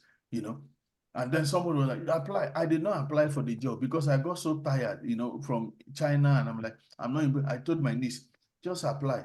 She's the one who applied for jobs for me. So when I went for the interview, I was telling them stories. I was not interested in the job because I already have a job in Ireland. So I was telling Sam and Adam and all, I was just giving them stories and laughing. I was so relaxed. But that became a power that got me the job. Then the next thing they called me, are you interested in the job? We have now shortlisted you. I said, thank you. I did not say anything. I did not say I was accepting. Do you know emails I was receiving everywhere and telephone calls? When eventually I came in, the Sam and all of them were like, you know, we were wondering, why did you not accept the job? That everybody was panicking. You are the best. You are the best. I said that is my usual way. I already have a job. So I was not under pressure. You see, like the person that said, is it Jacob or Abdullah, that said he already got a job and 2 other jobs, you know, he did not even bother to apply. Because sometimes you can have a job, you use it to levy another job for promotion. So don't say, even with your job now, don't say, oh, I've gotten this job, then I don't need to apply for another one. No, that is your power. Your power is that job that you have. Once you have, and you just mention to your line manager, some people are eyeing me. It's like I am ready to shake body and move. Can we increase your salary? That is where you get promotion. Okay, let me stop there. Thank you. I was actually enjoying that bit, but okay. We can proceed now. All right, so I hope we have not relaxed and forgotten that we are here or something. I'm just doing a quick check. Is Jennifer still here? Faiza, Abdurazak, Jacob, Junwon, you have not said anything. I hope you have not fallen asleep. I'm with you. Okay. So my next question goes to, let's see, Jacob. So Jacob, are you with us? Oh, yes, I am. All right, thank you. So what unique challenges did you face in your specific industry as an international graduate? So I think I might go more than one. One of the things I kind of faced in my own industries, I work in cybersecurity. So that means I am privy to a number of data, a number of information that are considered very confidential. And a number of times there are scenarios where a number of companies where a security clearance is required for me to work in that organization or thereabouts. So most of the time, the security clearance would require me to have had, say, some 5 years or thereabouts residency in the UK. So a number of times that knocks you out of the race. Don't even bother applying for it. And another problem is in terms of the technology use. So in Nigeria, we have basically cybersecurity, we have a lot of tools, a lot of things we use, you know, specific products, things like, say, maybe the typical Cisco firewalls, you're using things like Palo Alto, you're using things like Fortinet. A number of those products are not being used in Nigeria. Say maybe you have a SIM, a Splunk, things like that. A number of them are not being used in Nigeria. we tend to go maybe for kind of like the cheaper ones, Arksides, Huawei product and things like that. And which might be a bit similar to the Java situation Pfizer mentioned a while back. At the end of the day, one thing is you are familiar with some kind of products, you're familiar with another version of it. A language, a programming language, I mean, they're not always the same, but we have those that maybe like low-level language and C and things like that. So the basic thing is, if you have the foundational knowledge of the language of the product of things you're trying to work towards, that's all you do require. So, okay. A number of times you have the foundational knowledge already. And the main thing is for you to, pick up those knowledge gaps that you have with those current ones that you're going to be working with in the UK. So I think that's one major thing I faced. We had like a whole separate stack of security architecture and students and everything we did like that in Nigeria. But in the UK has, most organizations in the UK have way much more budgets for cybersecurity. An average bank or fintech in Nigeria might be allocating, say, maybe $50,000 to $100,000 a year, while in the UK, that's maybe like a monthly allocation for them. So that's those two, I would say, are pretty significant in terms of my own industry that, I kind of experienced when I started working here. Wow. All right. So I'm going to ask Abdurazak the same question. Abdurazak, are you here? Yes, I'm here. Can you please repeat the question? I had a feeling that you were going to say that. All right. So what unique challenges did you face in your specific industry as an international student or graduate? I don't know how to answer the question. Do you mean to get the job or at the current role? Let's say now for Faiza, if I'm not mistaken. Yeah, for Faiza, she said she was in the EdTech space before, and now she transitioned into tech. And then in her current place of work, she has to learn a new skill, a new tool. And for Jacob, some of the tools that he currently uses, he wasn't like using them way back. In his previous role. So he had to upskill himself, if I'm correct. And then some of the roles he wanted to actually apply for, he couldn't apply for them because there were restrictions on his visa. We're still going to come to visa, question around visa and stuff, but like, that's just what I was asking. Do you like understand what I'm saying now? Yeah, I understand what you meant. I thought it was going to start from challenges I faced while getting the role. But oh, you can start from that too. Okay. I think, well, I'm just trying to navigate towards what I think people want to hear. No, not just okay, let me say it this way. One of the first things I noticed while trying to get the job was, as data analyst in this UK, one of the first things you should do before applying for jobs is to research, look at what recruiters are looking for, what kind of skills are they looking for. Then it's specific to, I think you should also have a mindset of being specific, have a niche.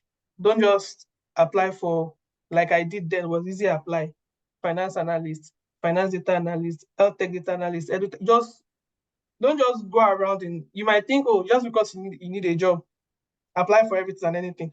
But if you have a niche, it's easier to do that research. Oh, okay. To be a finance analyst or finance data analyst in the UK, what kind of skills or what kind of tools are you expected to know? Is it Tableau you are expected to know? Is it Power BI? Do you need to know Excel? Then are there specific qualifications that would give you an edge over others? I think that's one of the first things. So, but have a niche then. What skills do you have?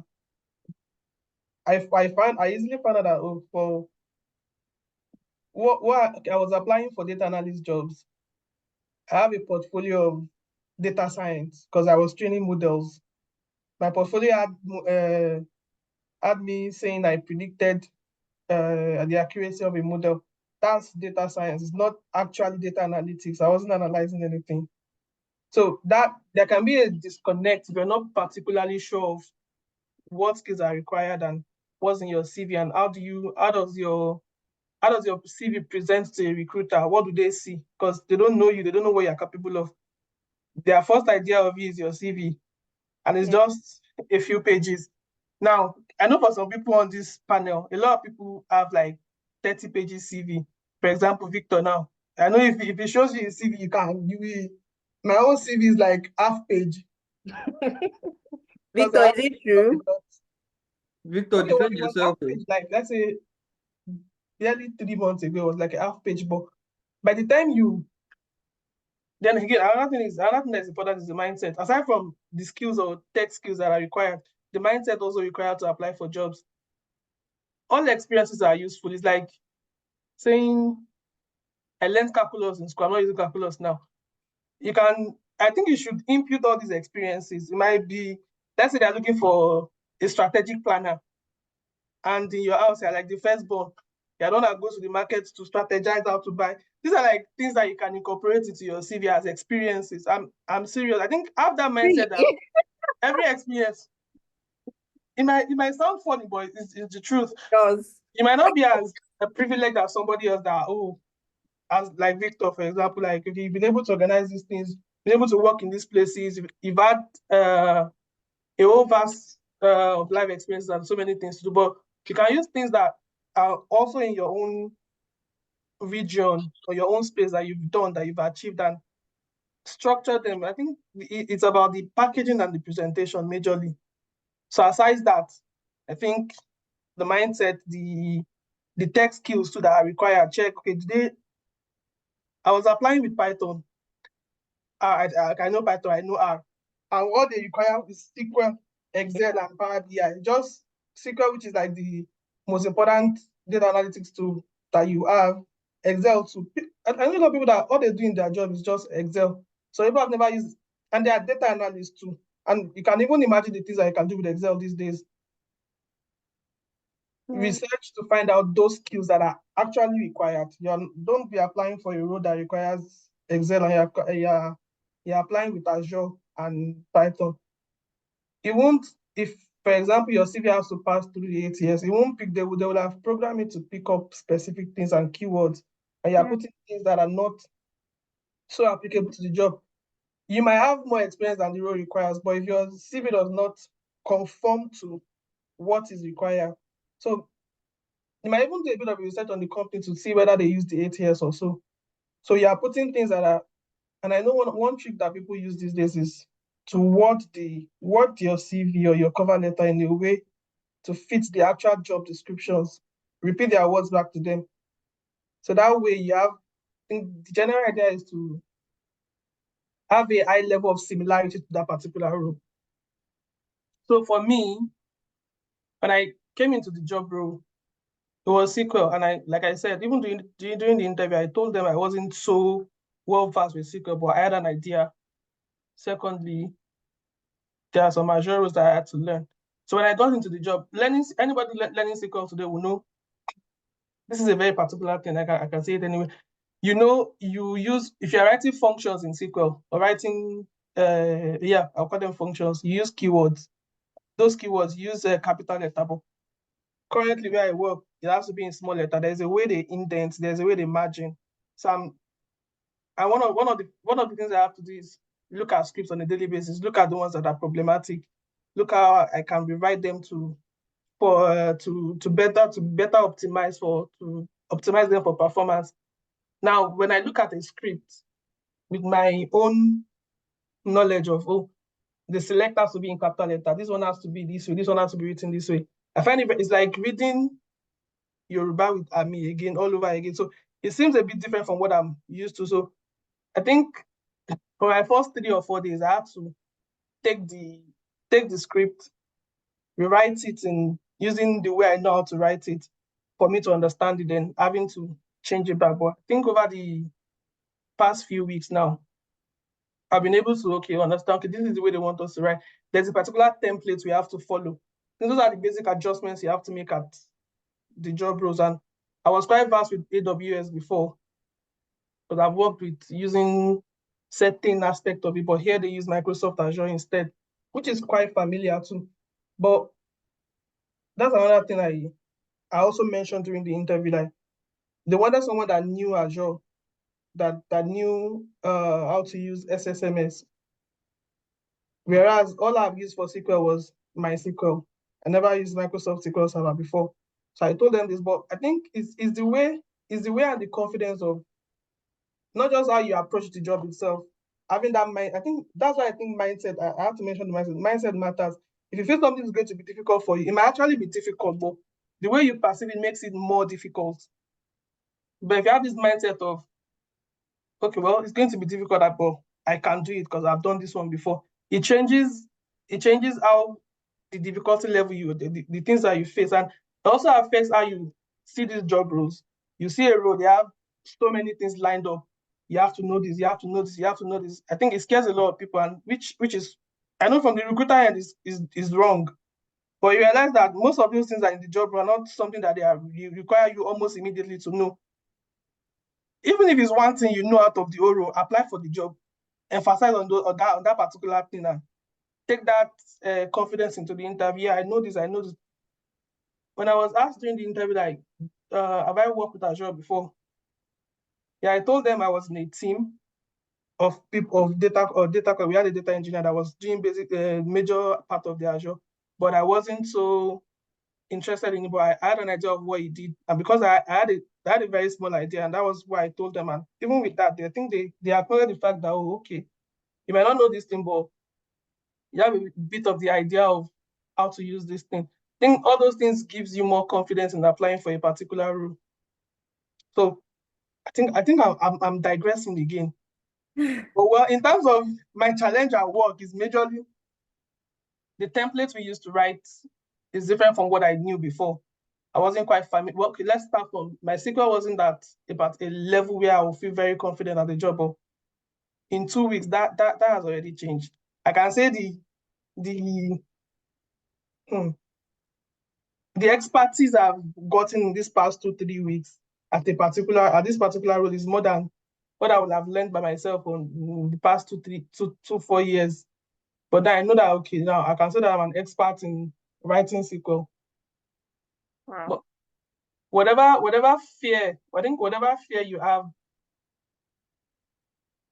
in maybe seeing a job ad and thinking, oh, okay, this might be difficult for me to apply for. I think first of all, have that mindset that, okay, you can do it, you can do almost anything.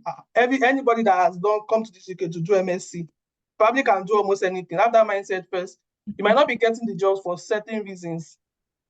Maybe you're applying late. Some jobs are already filled safe. But I think they are obligated to still put out the ads.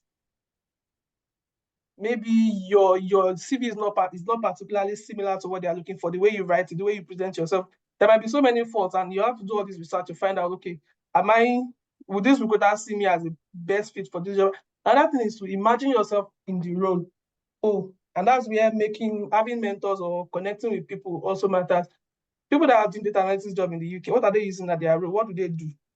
This goes away. This goes a lot to give you confidence during interviews. If you can see people, if you know how people work at this particular role, it gives you more confidence in answering questions. That's another thing that gave me an edge. And for people that think, okay, everything is just tech,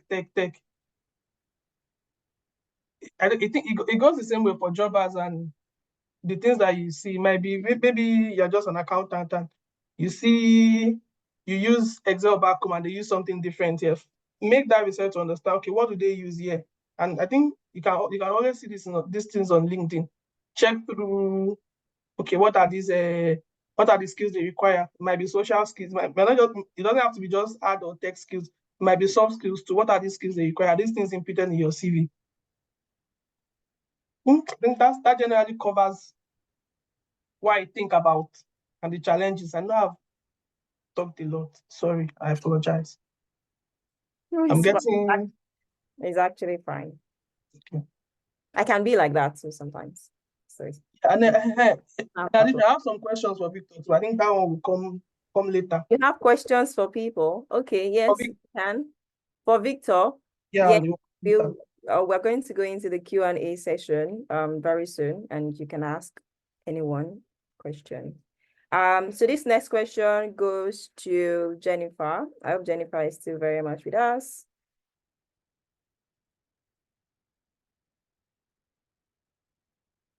Hi, Jennifer, are you here? Yeah, I'm here. Okay. So I asked Victor this question before. I'm just gonna ask you again. Okay. So Victor has told us the advantage global talent visa The opportunities. yes, for him in his Yeah. career path. Can you tell us what this has actually the kind of advantage it has for you in your own line of work? I mean, you're into product management, if I'm correct.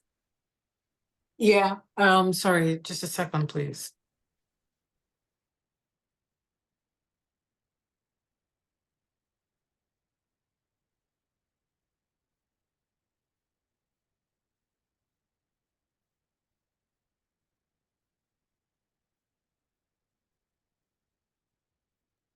Sorry, apologies.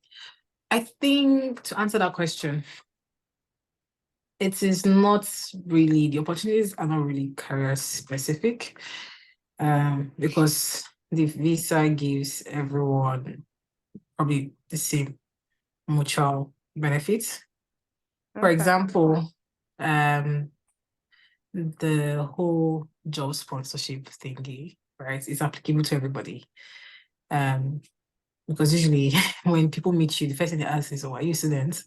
Did you come here through school?" I know I'm working. Even if I don't specify, "Oh, I'm on a global talent visa," right? And if you say, "Okay, you're working," or "Did your job get you a sponsorship?" Right? So, like universally, right, the whole idea of in the UK, right, the whole idea of the sponsorship thing is being eliminated. I can remember how just even putting global talent visa holder, I can't remember how I wanted it on my LinkedIn. Got me like a couple of DMs. I can remember when making my application when I was job hunting. I did come into the country like with my job from Nigeria though, but when I was job hunting, I got to realize that literally, because I had a recruiter that we became friends in this UK. So she told me that she literally searched global talent visa on their back end of however they are trying to like source out for candidates, right? And they also search for Lagos, Nigeria, because according to her, she said that most of the talents, most of the best talents are from Lagos. So she literally types Lagos, Nigeria, then CVs that had that written in their summary did pop up, right? And people that also wrote, I'm a global talent visa holder in their CV did pop up, right? So you can see how that is an opportunity that had created for me. Then yeah, so for the job thing as well. Then also, I wouldn't really say so much about network, but yeah, it gives you that range of network because you are almost in the same channel or group chat with people that are unicorns, unicorn founders, right? Or close to, or building really huge startups like in the ecosystem in Africa. And you guys are in the same group chat. I could remember, obviously I'm not going to mention names, but I was so surprised someone had reached out to me to say, oh, because then where I work at, they were hiring for a PM role. And by extension, his wife had needed like, he's a global talent visa holder, right? And his wife is a PM. So, imagine, I wouldn't have thought I'd probably be communicating with this kind of person, right? So it keeps you in that same space with people that you can easily reach out to and say, oh, I don't understand this. I need help with this. Please help, right? So that's like one of the benefits. And obviously, unlike you that in Lagos, you were working for a UK company. I was working for most of my trajectory. They were either Lagos, Middle East that I did work for. So I remember 3 years ago when I actually made that decision, intentional decision that I wanted to relocate. I did apply for a job via Otta, and they kept remote here. So they didn't say that I had to come into the office, whatever. Got into the interview. She was like, "Oh, I'll need you to start on Monday, and stuff like that." And I was like, "Sorry, I didn't see that. Oh, you need to start like coming to the office twice a week or something." I was like, "Oh, this job is not fully remote." So, "Oh, it's hybrid, right?" And this was me missing out on a very big opportunity in an industry that I was very interested in. And I did make that choice that I needed to be somewhere out of Nigeria to be able to apply it. Because here, being in the UK and also like holding the GTV visa, global talent visa, I can apply to jobs in Netherlands, I can apply to jobs literally anywhere, Spain, anywhere in Europe, right? It's a lot better to apply for a foreign job here in the UK, even if it's a Canadian job or US job, than applying for that job in the US, in Nigeria, right? So, I mean, it opens that pathway for you that you can apply to any job at any part of the world as far as you are not in Nigeria. That's the most important thing there.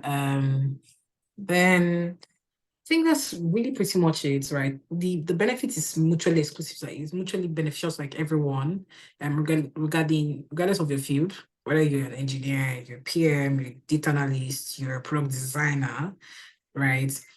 You get jobs, your jobs are not tied to your visa, it opens more pathway to other jobs.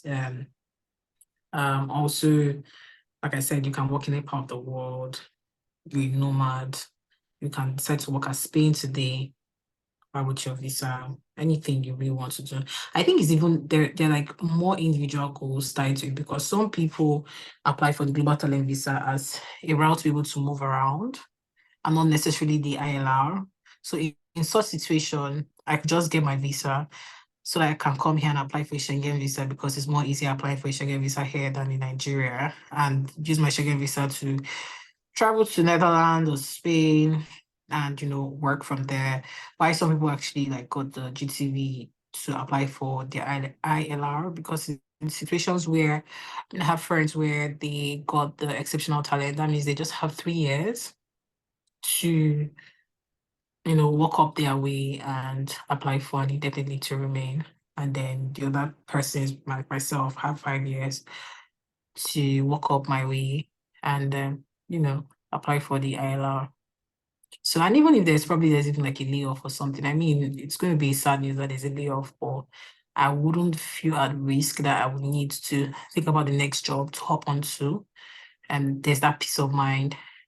But yeah, probably that answers your question. Yeah, it does. So the next one is, how can students build a portfolio that demonstrates their talent and potential? Because I'm sure a couple of us would want to do that. Okay, so I'm going to answer this question from two perspectives. I'm going to answer this question from the perspective of students that actually had professional experiences from their home country before relocating, and the perspective of students that don't have any professional experience from their previous home country, or probably the British, international, yeah. So that means they had their home country, then they moved there. So they didn't have past experience, right? So maybe after uni, next thing they came here and did their masters, right? And they probably have internships here and there. So two perspective. I have just like how people actually switch, a number of people, right? I have PM friends, product designers that have switched from a work visa, right? I think this is even the most, I don't know, as a product, I don't know if there's any product designer in the house, but there is this lady that has shared her story, designer babe. She's worker-wise. She did switch from a work visa, which was title-wise, to the global talent visa, right? She's publicly written about it, so you can, anybody can go check it out. My friend, I have a friend of mine, she thinks she's doing higher graduation this June, but she had finished a while back. I don't know how the system works here. You might have finished a while back and then you're doing your graduation like an entire year or something. But she's on the global talent visa now, right? Then she was on the student visa. Yeah, exactly. But she had experiences as a PM back in her home country, Abuja, Nigeria, to be precise. She was a product owner, product specialist, and all she had done was to, now there's always one thing I always advise people: keep your evidences. If you write Substack articles, if you, as a PM, when I was working in the Web3 space, I would write product articles telling why I built an XYZ product or why we decided to build this product, and my name is attached to it. I take screenshots. I keep it in a folder. Anything you do, just make sure that you are not taking screenshot that is probably showing the company's resources, like company's intellectual information, right? But just parts that are just basically showing the title of work, the work you're trying to do, and your name, that you're the one that is preparing the documents, right? Take screenshots, keep evidences, because one day you would leave that company, except you're the one that is founding the company, right? So she had kept screenshots. Obviously, she had good standing relationships with people, because one of the things I don't know if Victor mentioned is you would need reference letters, recommendation letters as much as possible. So she had like good standing communication with people, and not necessarily your employers too. Like you can get a recommendation letter from somebody prominent in the society within the particular sector, academics, tech, that can write about you and testify that, oh, this person has been doing well in the ecosystem. This person will do well when they come to the UK, right? They'll obviously attach their LinkedIn signature, letterhead, whichever it is, right? It's part of the requirements to make your application. I think it's a minimum of 3 recommendation letters, but you can have as much as possible, even 10, right? And the way I used to say it is that I usually try to tell people that for your evidences, let's say you're writing, you're trying to show your technical and commercial contribution of your work as a product manager at Lizapi, which is what I'm using myself, for example. And in such evidence, you would say here is a reference letter from the CEO stating about my good works or what I have done, which has been highlighted in this evidence. Right. So like I said, she had, and this is, I'm interchanging, right? So I was talking about that my friend that was a student and is now a global talent visa holder. So she had experiences back in Nigeria.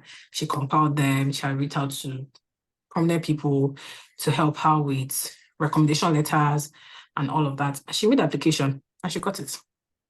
Like I said, storytelling is very important. They want to know, even if they want to know that you back in wherever you are claiming to, right? In your submission, that you had impact within that society, you had impact within that ecosystem, right? So she wasn't really, it's really not home office business.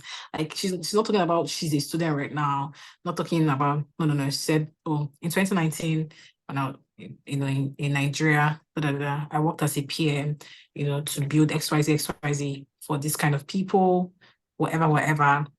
Her focus solely was even her personal statements, right? So your personal statements, you're talking about your trajectory in your career, right? And what your trajectory might seem like when you come to the UK.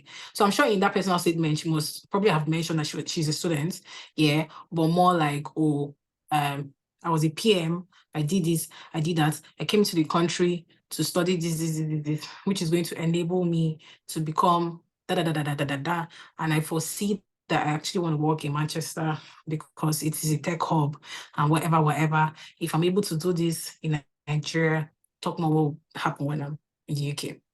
But all those main evidences, the 10 evidences that you need to submit has no business with you being a student, right? It's about your professional experience, which she has. Now, I think I've dealt about people that have professional experience back in their hometown before relocating over. For people that don't have the experience, if you are making that decision right now on this call that you want to apply for the Global Talent Visa, my advice would be that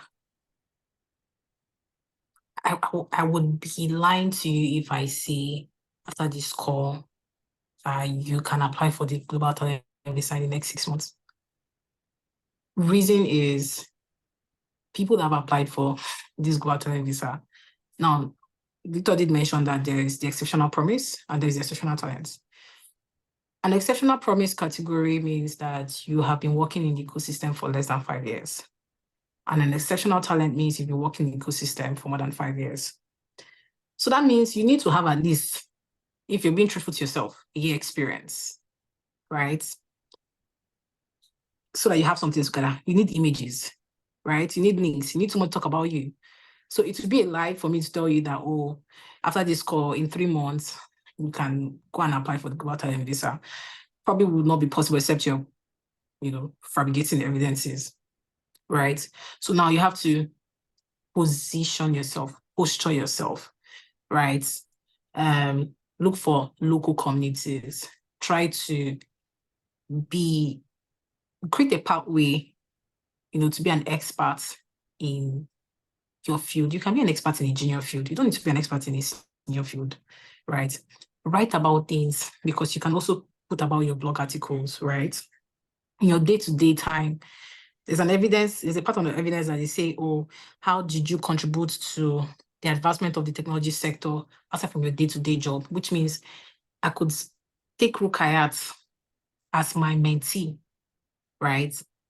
And at the end of the day, I'll take a screenshot of, Rukayat coming to meet me, right? Saying that, oh, help me out in clinical, right? And, her success story, this is where I've been able to impact Rukayat, right? So this is how I've been able to impact more than 5 people. The point is that particular evidence must not be a paid mentorship.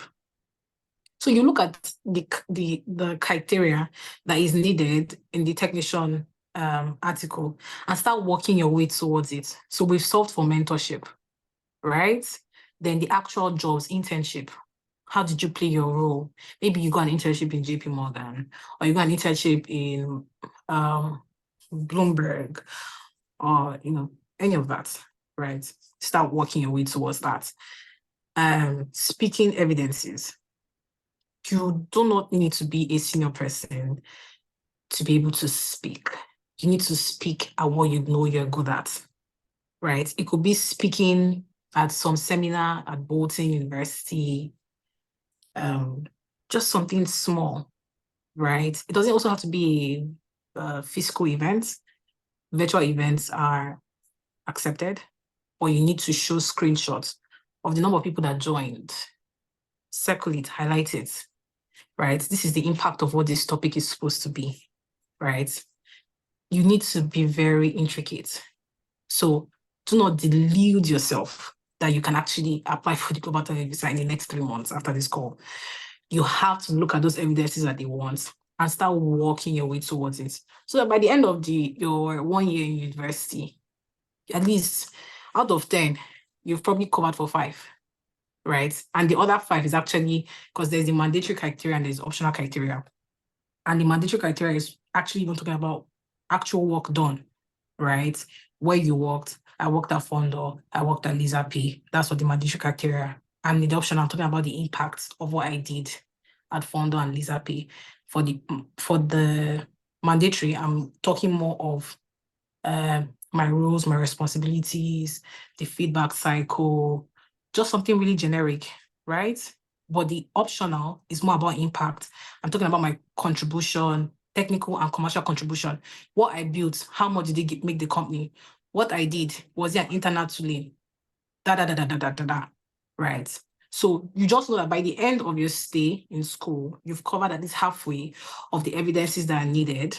And, you know, even I believe maybe it's possible during summer breaks. I think they do internships. I don't know how that works.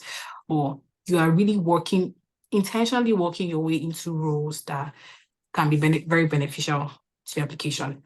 I hope I didn't digress, and I hope I said everything I need to state. Yeah.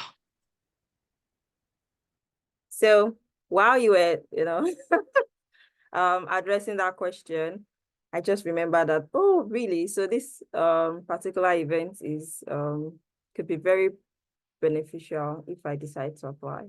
So I decided to take a screenshot. This is me, doing as you were saying. Exactly. So when you take a screenshot, you will not highlight your name, Rukayat Balogun. See my name. It's me. It's me. Yes, this is me. Right? You highlight if I can highlight your face as well. Oh, I'm the person here, and I one that was leading this thing. Then you go and take a screenshot of when you DM'd me to say, oh, we're inviting you for something, right? Yeah. Or you are the co-host of something. You're part of this panel of the speaker, just really say yourself, even if you have to use, big. So I led and I orchestrated and I something, all those things. Yeah, exactly. The way you have put the office itself is giving me one kind of vibe that, oh yeah, go girl. Maybe I'll come for tutoring after the program. Thank you very much. Okay, so my next question, the answer to the question is very fantastic. I think a lot of people have actually gained insights on what global talent is about, what you can gain having the visa, and how, even though you've not necessarily talk about step by step what the application phase actually includes, but we have a broad overview of what we should know about the visa application, which is very, very important. So I think anyone that is on this call right now, if they want to go into that route, can just go onto their websites and see what they need to do in order to apply for that visa. I don't know if your DM is available for anyone that has questions to ask. Maybe they can connect with you on LinkedIn, ask a specific question about application. I hope you're not going to charge. I think I'm just going to attach to the chat an article I wrote regarding the application. So that's more public to everybody. Yeah. Yeah, that would be nice. Thank you very much, Jennifer. So I'm going to zoom up again and ask our alumni some questions, and then we're going to zoom down again. And I don't know why I'm zooming up and down, but I think that's just the way the spirit is leading right now, I think. All right, so this question, I don't know if Ahize is here, but I hope she's still here. This question is tailored to Ahize. Ahize, are you on this call? Yes, I am. Okay, thank you. So can you recommend any industry-specific organization or events for international students? I'm sure a lot of us here, I'm not confident. Let me just say it now. A lot of people here on this call have not been to a social gathering that has to do with what they are learning in school. And that's because most of us here, we have a notion that, okay, we deal with school first, after school, we then start job application. But based on what you guys have talked about right now, you don't have to wait till when you're done to start applying. So, the question, can you recommend any industry-specific organization or events for international students? Industry-specific organization. Are you asking where people can apply to? Or if you know of companies that make it less stressful for students to apply. I mean, I went to Auto Trader. I was part of Auto Trader's Curiosity Camp sometimes last month. So what this Curiosity Camp was basically all about is they wanted to they are looking at recruiting more female in the organization. And the curiosity camp was just about how we can explore the opportunities at Auto Trader, how the recruitment phases are like, what are the things that we should be doing. It even went up to the point where we were asked to, share our LinkedIn. They wanted to check, stuff like that. Even if we don't want to work at Auto Trader, they wanted to help us get other jobs, like jobs at other places. I'm sure a couple of us might not have actually attended something like that before. So, and it's good that we start looking at those kind of like specific areas, because of course we don't know how this job market is, because it's different from where we are coming from. So are there insights on how we can go about things and make it less... There are several should I say organizations that help make it easier for people to navigate the job market. There's 1,000 Black Interns. That's an organization that is very helpful. There are also some that are tailored to women, which I can't really remember their name right now, but 1,000 Black Interns it's amazing. They will teach you how to apply for jobs. When you apply, they have certain companies that they want you to work for, so that's super helpful. Honorable mention, JP Morgan, they make it very easy for international students to apply for their jobs, because they have several jobs where they just want you to apply. They're happy to train you for that role. Yeah, and I know that the University of Bolton often has job fairs. I know that there was one I attended as a student with Barclays Bank. So yeah, I think those are the ones I have. And if I do remember any new ones, I'm happy to send it across to the data community, of course. Yeah, so thank you very much, Faiza. Abdurazak.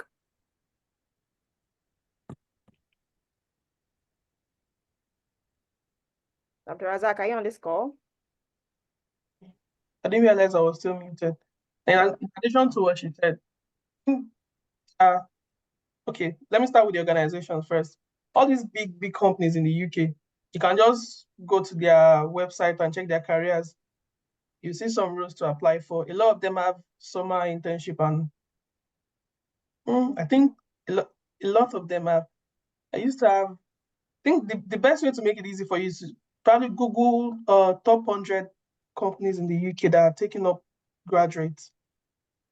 I think I used to have a list of that, but I don't know where exactly it is now.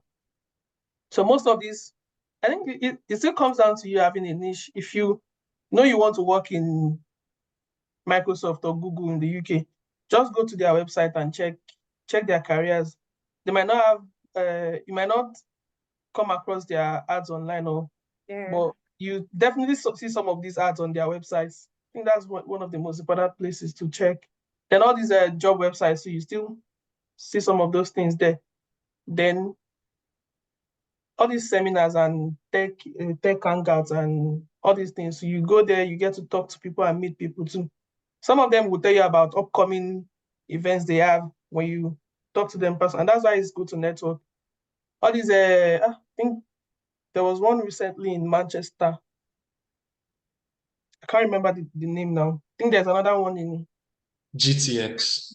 Yeah, I think. exactly, GTX. And it was quite fun. I didn't get to go, but I had people that went. GTX? Sorry, novice in the house. What's GTX? GTX is kind of like an annual fair. I went to 2022 on actually. Okay. Yeah, these are places that you can go and meet people. I'm talking about, okay, I think first thing is check websites of companies you're interested in. Check their websites. You definitely see things about internships there. Even all these job sites like Total Jobs and all, they do have internships too mentioned or listed. I think the best way is to Google and check for these things. But aside that, networking, going to the events. I think there's another one coming up. I think Air Logic is going to have an event in June. And they're a very good company too. And a lot of people will also come for the event. So you can go there, meet people and talk to people. They tell you about opportunities that are coming up in their companies. think there's a big London event. I think that's in September. So events are nice places to meet people and learn about their companies and upcoming. And some of them even bring their recruiters along. I know last year I went to an event in London and I got to talk to 2 or 3 recruiters, and I was able to ask personal questions like, what kind of, if I came into I wanted to join your company now, what would you require me to have? And some of them even bring their interns that just became. So aside checking online, aim for going to events too. It might seem like a waste of time, but you will collect Biro and their book and you collect souvenirs, but also remember to collect number of recruiters too and talk to connect with them on LinkedIn. What? And connect with them on LinkedIn. Yes, talk to them, talk to their recruiters, like ask them this question. They are obliged to answer you most of these things that you ask them. You might not be able to, I don't think a lot of people have talked to recruiters in this, I don't know, but for me, aside the ones that directly connected with me and the ones that I met at the event, but I think that's a place to go to ask them these questions personally. Some of them might not, it might say, okay, I'll check our website, and I realized that going to these events, a lot of summer internships I did not know about, that it was not even coming up or showing up on my own radar. They came to tell me, oh, we're going to have this thing in January. Oh, sorry, it's too late. We'll get this thing in. And the one that Bolton did for us too, when we came in, we were fresh then. They brought all these companies to come and talk to us. It was unfortunately for us, then we were still students, we couldn't. I think these are places where you can see opportunities. Yeah. Because once you position yourself for these opportunities, you might put yourself in a place where it's going to be within your radar. You constantly check up on LinkedIn, you set alerts for these things online too. They get to come to you. Then make connections, reach out to people. If you know, like Faisal that is working, if you want to work where she works, talk to her. That's another thing to make. Your number. I've already connected with Jennifer on LinkedIn. I've gone to search for her. I want to leave this company to go and join JP Morgan. I want to go into product management. So that's how you make connections and you check for opportunities. Yeah. True. Thank you. Yeah. Actually, I'm just going to buttress on what you said about attending events. I know of data community events that holds every month in Manchester. Some of these events, when they hold, the what's it called? Companies that attend those events, their recruiters come and say they have so job positions available. If you are actually interested, you can tap into that. It happens every month.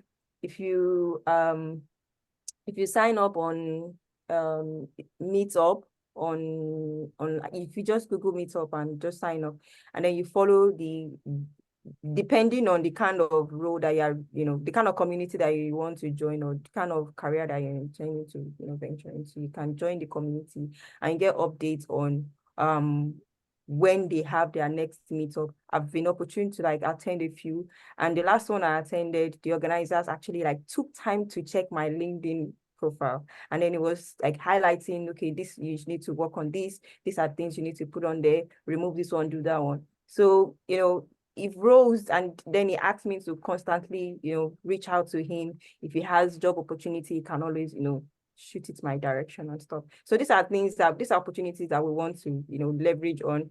But staying in the comfort of our rooms, applying might not really get us at the forefront of. Okay, let's go pull. Sorry, Victor, you want to say something? Victor. Okay.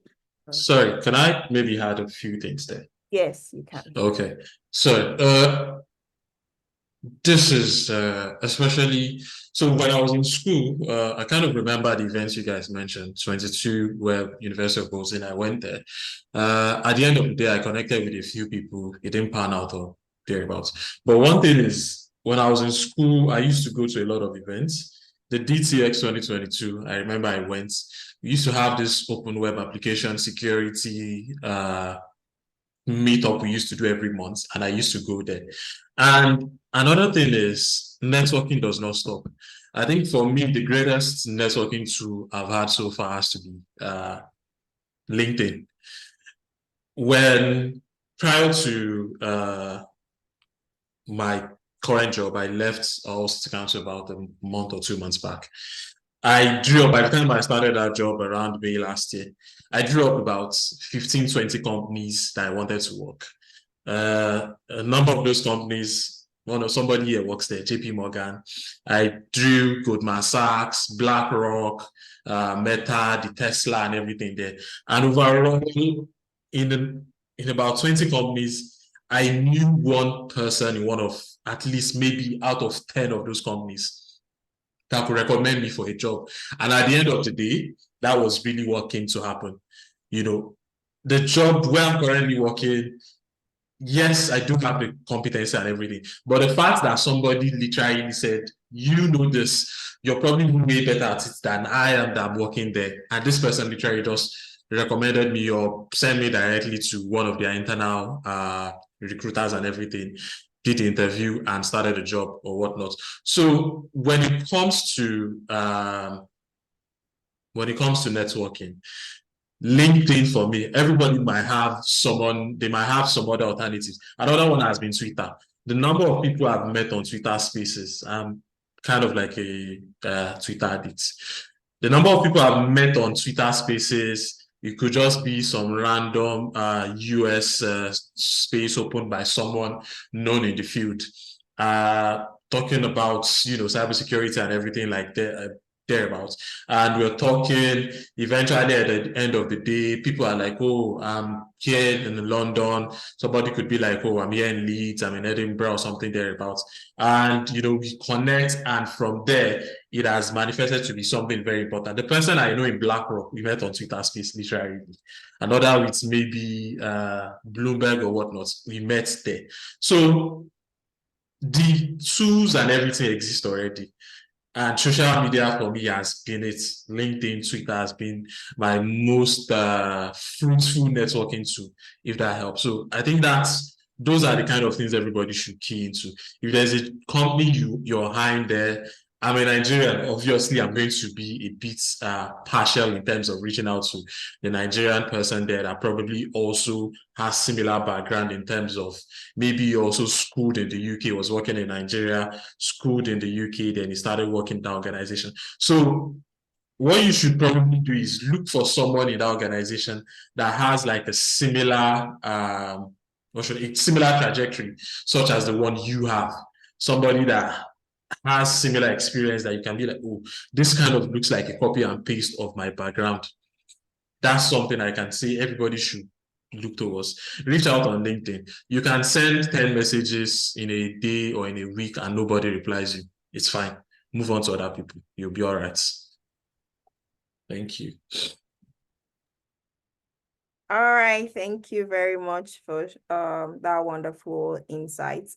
So we have covered like almost all the questions, I think. All right. So this next question goes to, so we've talked about professional networking on networks on LinkedIn and recommending industry-specific organizations or events that we can attend. So now, I think this question goes to each and every one of us. Has there been a need for a professional? I think for you, Jacob, I think you must have actually acquired one or two professional certifications for your own. Yeah, so in cybersecurity, certifications counts. And certifications go as much as they can. But when you have a combination of certifications paired with experience, it makes you go further. People in data, people in software development might not, certifications might not be a thing for them, to the best of my knowledge.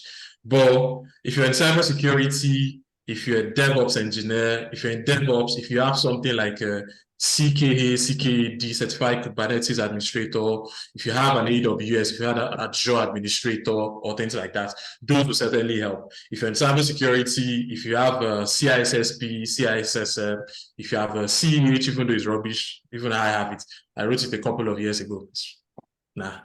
So if you have something like maybe you want to go into DevSecOps, at the end of the day, have an idea of where you want to go into. But for me, as much I can say, I have an idea of what I do. I'm also a bit of a generalist. Especially when maybe you're going from a junior to intermediate role, you probably have to be a jack of it all. So, for example, I can work as a DevSecOps engineer. I can work as a cloud engineer. I can do pen testing. I can do, currently at my job, I'm an analyst. I'm also a malware forensics analyst or thereabouts. So learn as much as you can. If your industry requires you to have 1 or 2 certifications, yes, it's going to open, just kind of have that certification to jump through the hoop of ATS or HR filtering. That's what I count certifications as.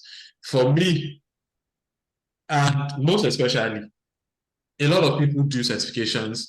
They just read dumps, they cram dumps, ABCD, babadada, CEC, things like that.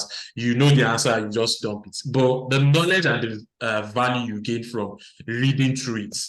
I'm somebody that if I have the energy and the strength, a PDF of a 1,000 page, I can get a printer, print it out, and start reading it. I'm just going to know that it's going to take me a month or thereabout to read it. But the fact still exists that the knowledge you're going to get from it, if you're doing a certification, make sure you get that certification to the fullest. Make sure you get every benefit you can make out of it. Get it, get the certification, get the knowledge. You should be able to talk the talk.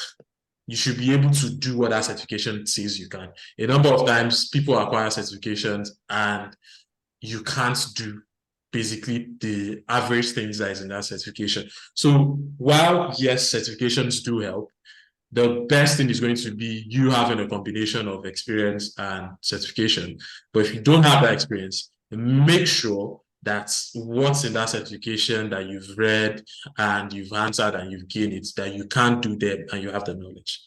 That's my opinion about it. All right. Thank you very much, Jacob. Abdurazak?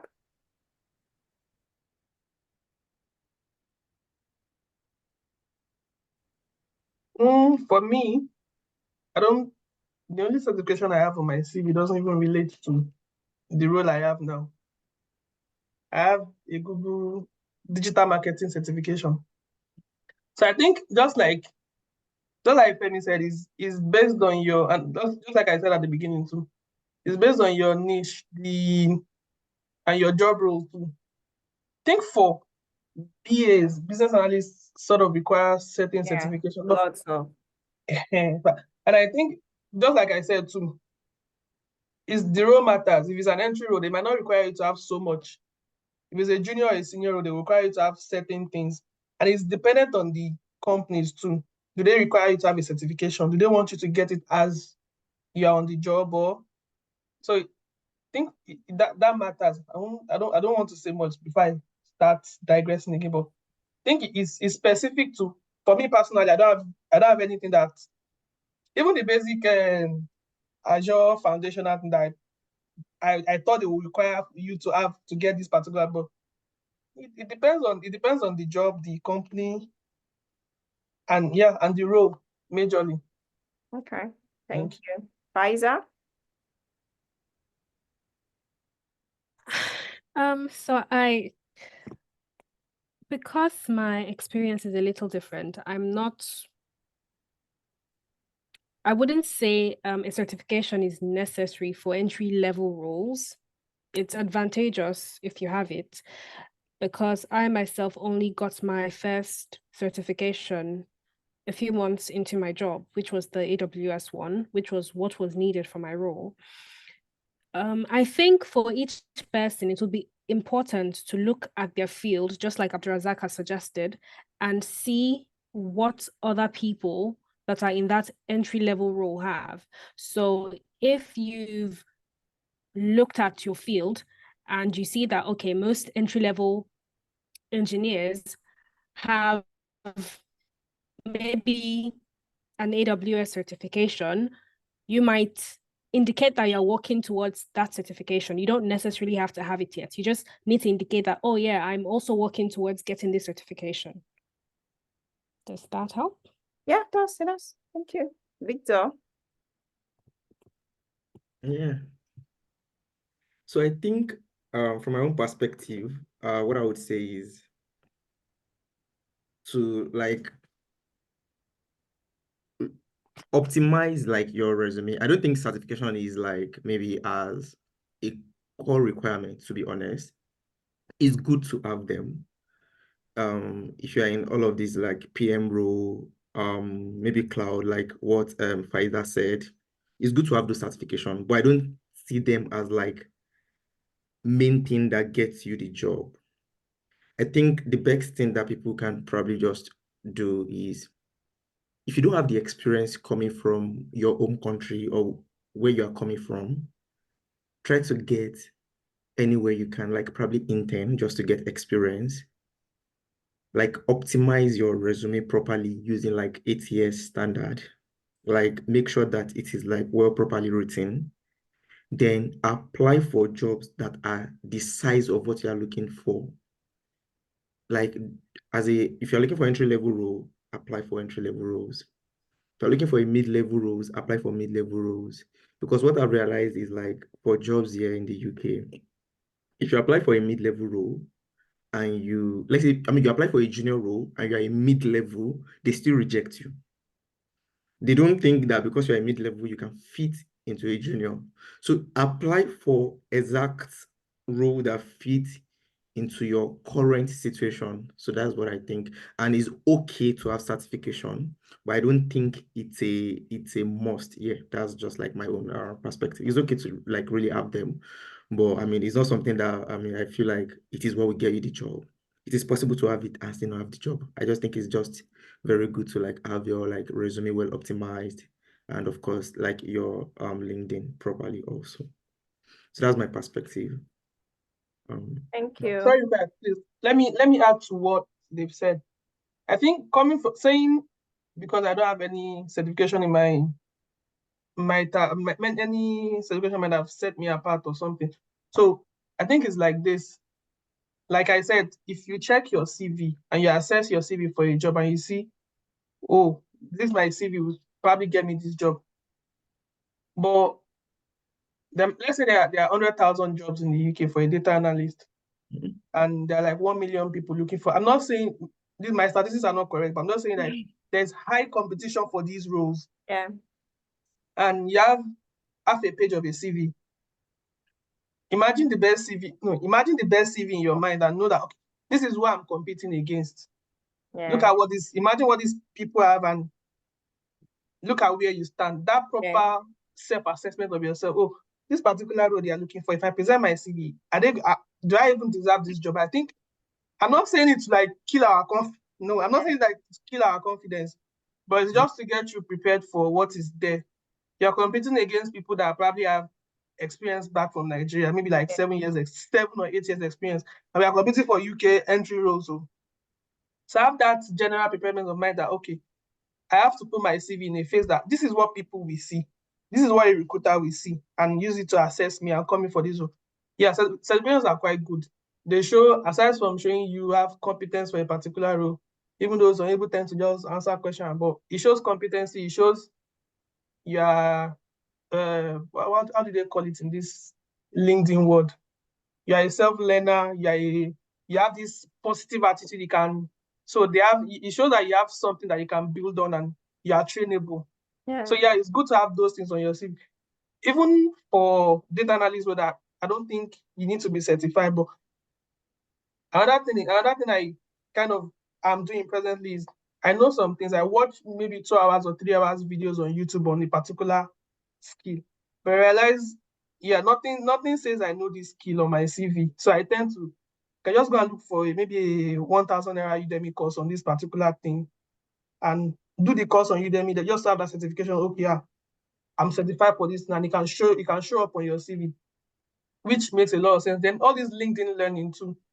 You can have those certifications on, it might just be storytelling in data analytics, 1 hour. It doesn't matter if it's 30 minutes. Get a certification for it and put it on your CV too. It helps you to compete against the best CV in the game. And that's why certifications are quite good.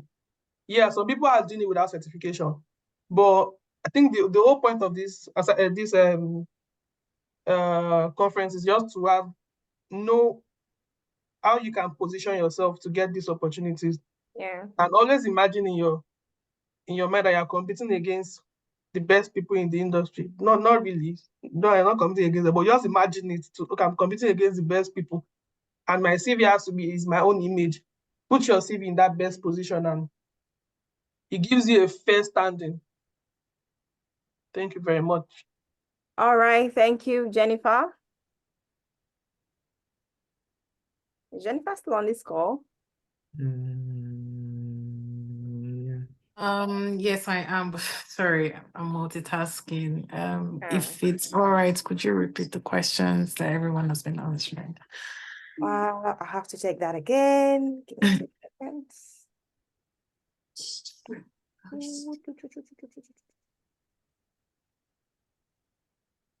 We were asking about okay, how can international students gain relevant experience or certification?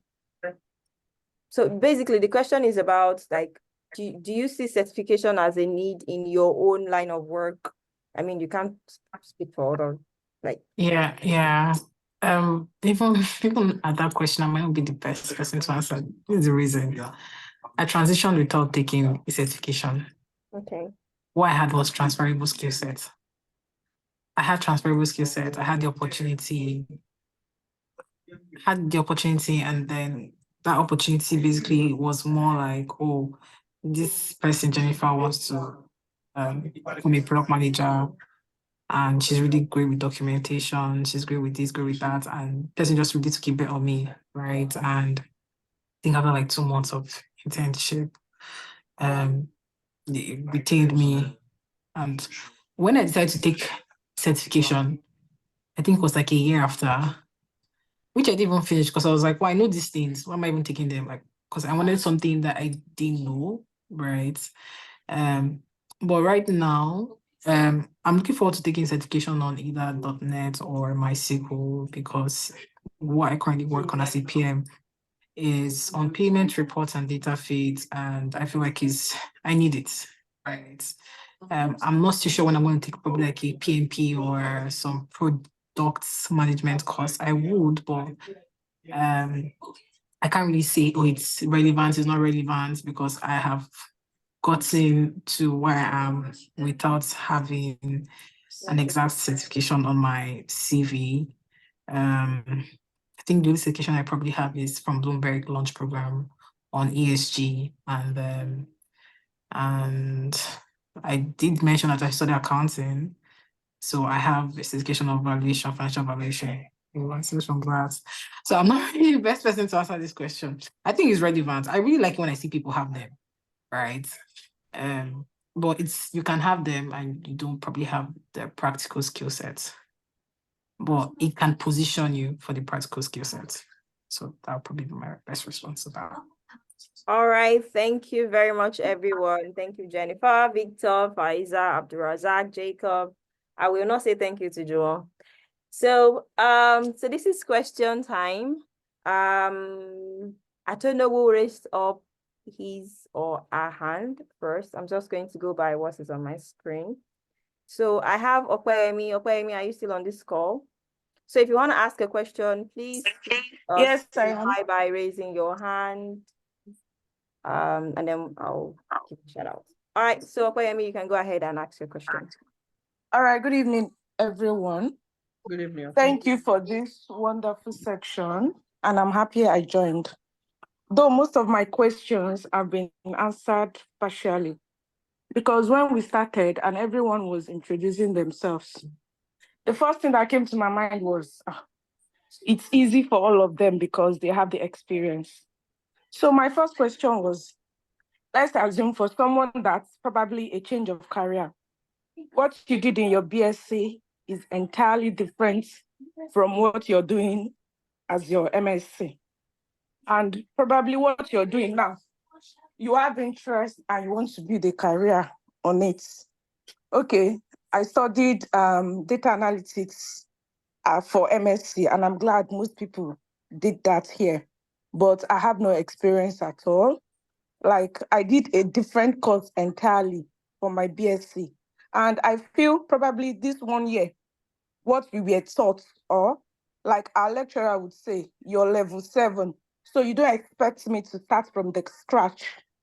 So fine, we did what we could do to pass and graduate. But let me talk for myself. I feel like I don't know it, but I'm interested in building a career in these aspects. So my question is, to me, if you ask me, most people will be like, I shall navigated through the school and I passed, but I can't do anything. Like, what is your advice for someone like us?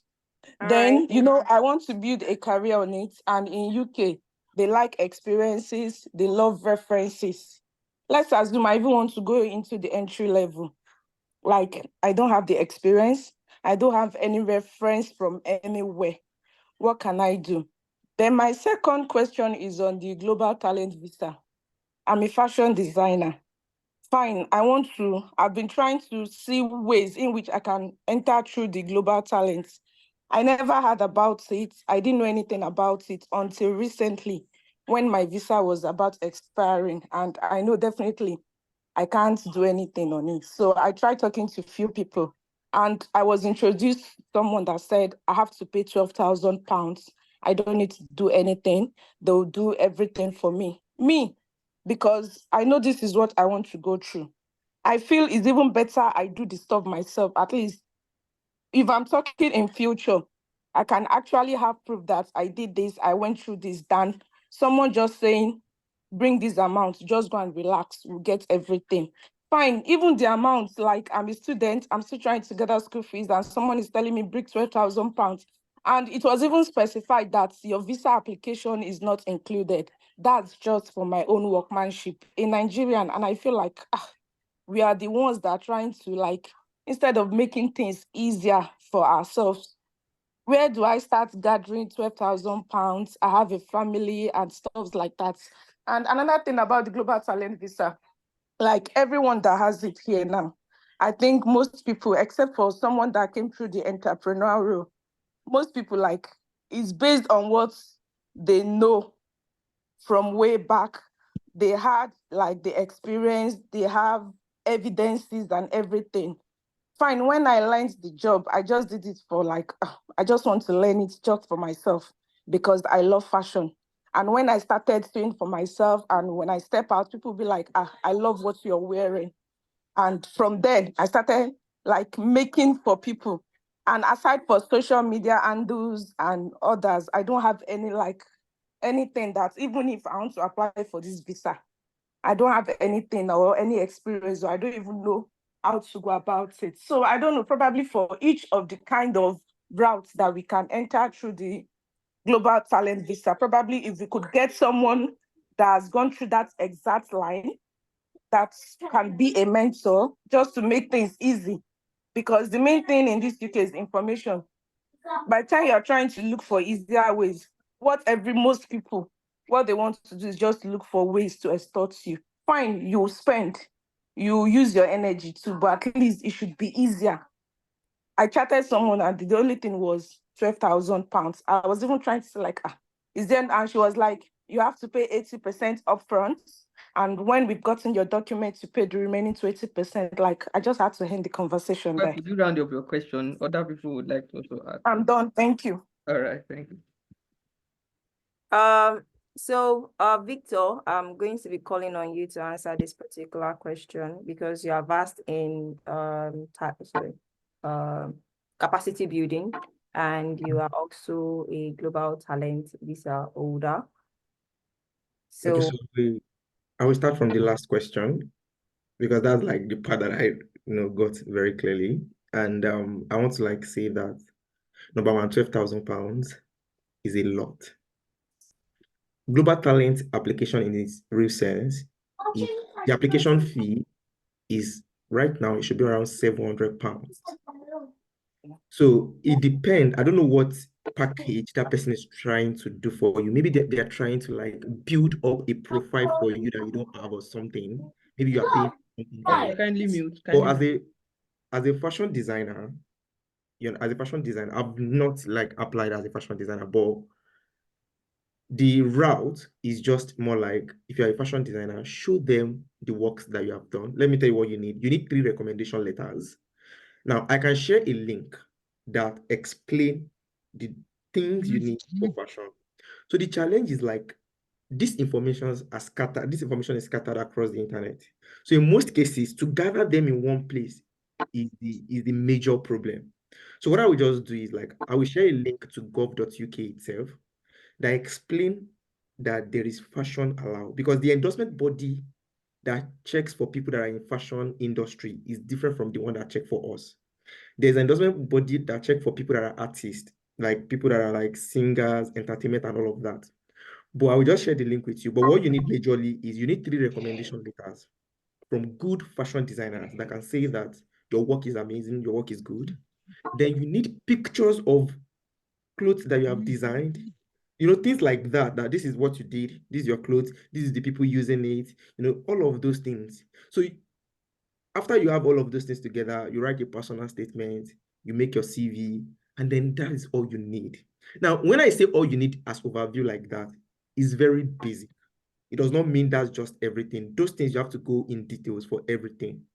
So what we can do is like, if I try to make some connection and get someone that is a fashion designer that has applied, and if the person is willing to share the exact template they use, you can just leverage that. But I will tell you for a fact that you should not pay £12,000 for that.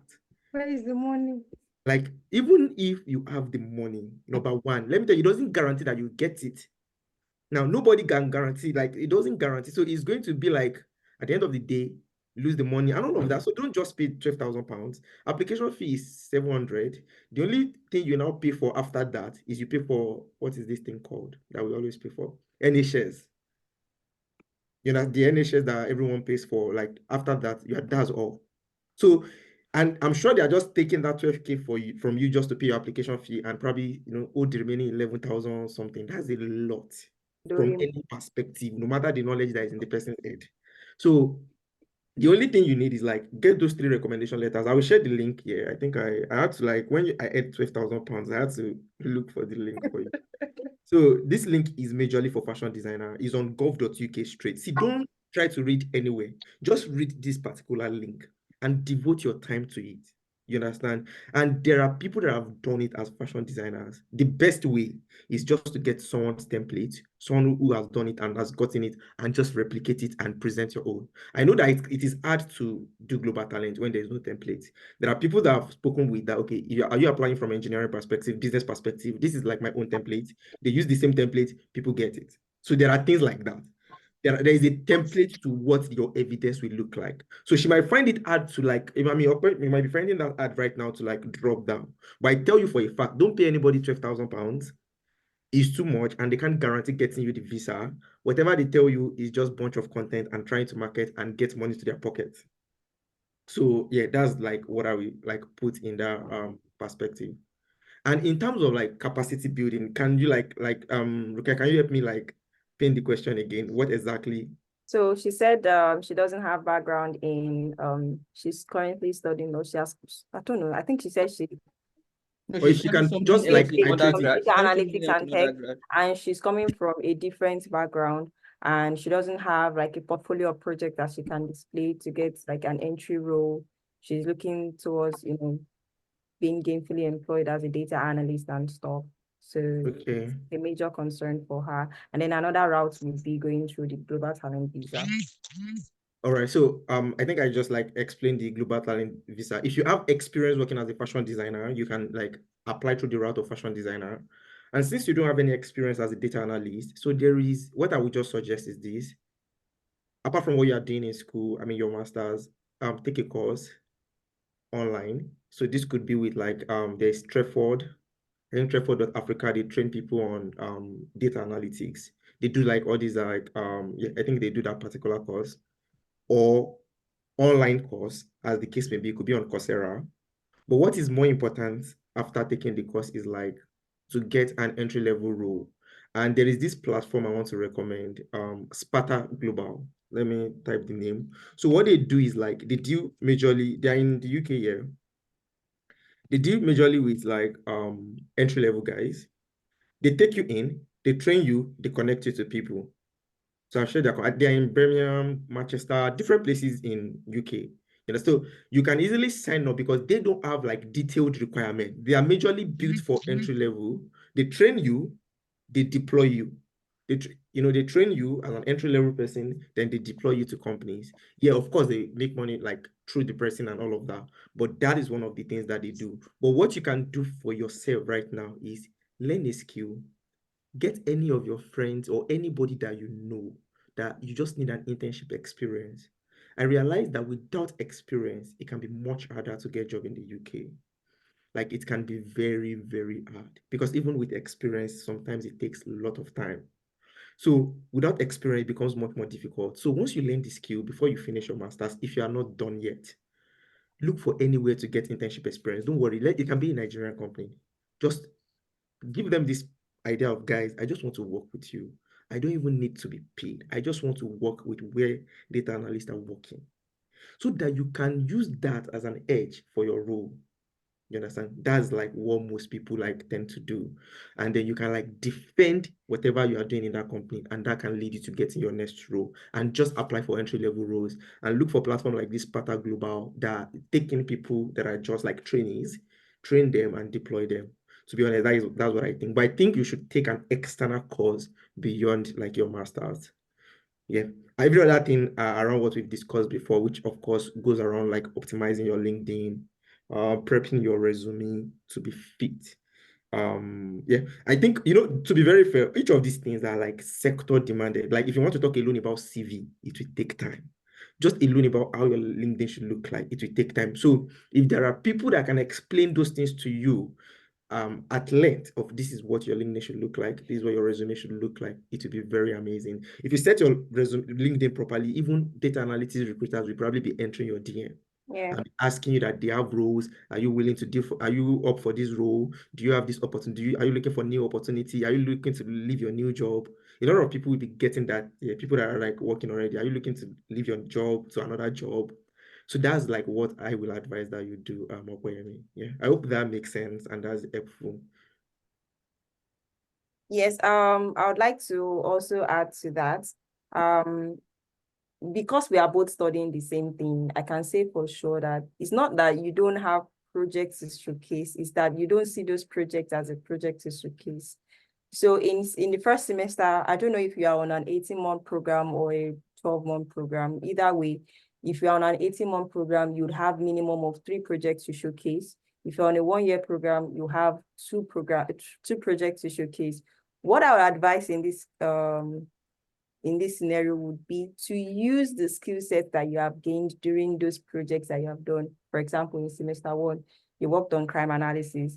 What are the skill sets that you actually gained during working with that particular project? What are the tools that you use? Use that, add that as a project on your LinkedIn and talk about how you can even upload the project on LinkedIn and talk about what you did while doing that particular project.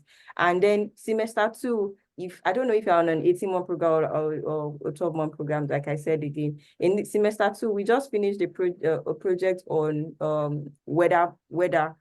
What you want to do is to go on LinkedIn, talk about that project. I don't know if semester 2 you've done presentation, talk about how you defended your project, the tools that you use, why you chose a particular machine learning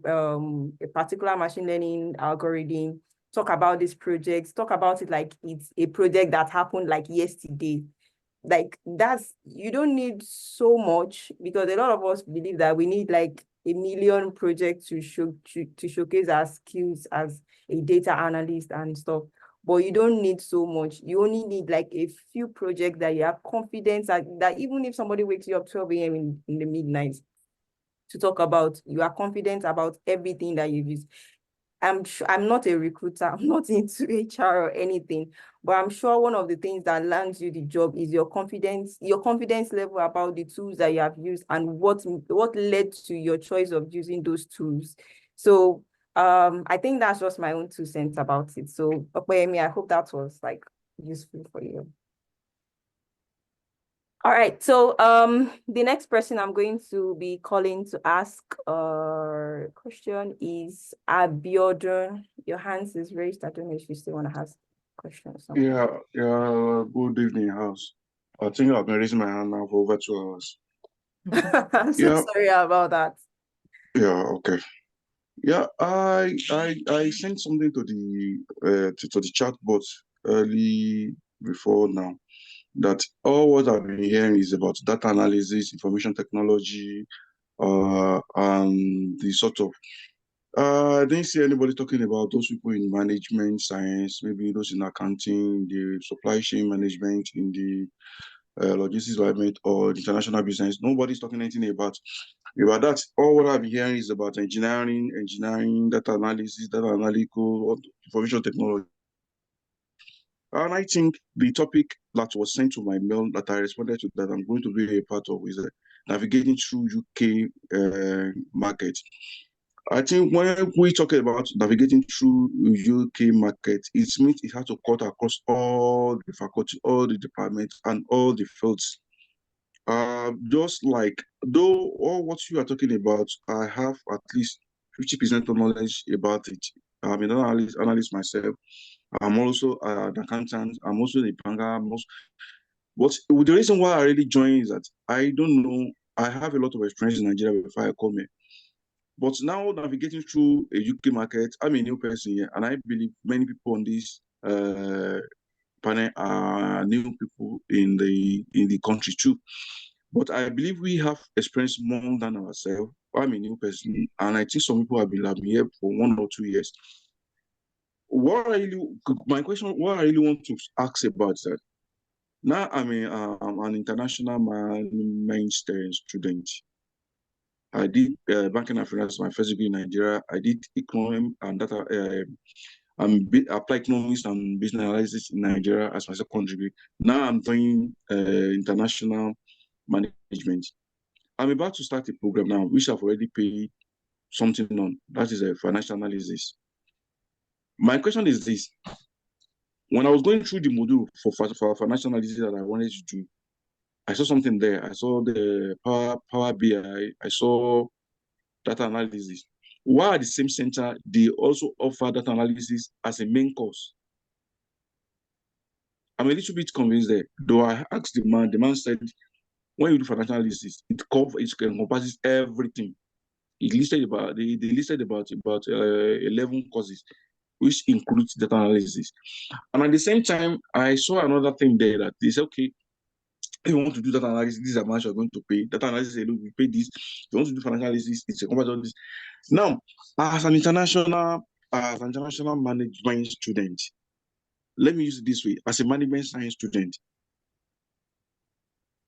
we all know that what is in vogue in the world today is about information technology. That you have to have if you really want to succeed in this world, that you don't want to deceive yourself, you have to have maybe something on information technology for you to succeed. Now, if you really want to, if I just want an advice, what will have me do if you're in my shoe? Well, should I go for the data analysis, which is a part of financial analysis, or as an accountant from Nigeria, a chartered accountant from Nigeria that I want to do something here that is relevant to this market, that whether I should go for data analysis or I should go for financial analysis? That's my question. All right. I think I'm going to say something about your question, and then I'm going to call one of the speakers to also address it. Okay. The first thing you made mention of is when you joined, you expected that the program was going to cut across all the departments in the school, and it was going to be we're going to have someone talk about your own particular career path, so that it's more like detailed and stuff. So when we were organizing this particular event, we were able to reach out to people that we reached out to a lot of people, and the people that we have here as speakers were the ones that gave us like that positive response. We would have loved to actually also include people that are in like various departments and stuff. However, I would have really appreciate if you would have actually reached out earlier when we had the flyers out, because this is like the reason why we had everyone's job titles attached to their pictures, so that you can see the people that we were inviting. I know this is a major concern for you, but I believe that you should have actually reached out. I don't know if you belong to any of the groups.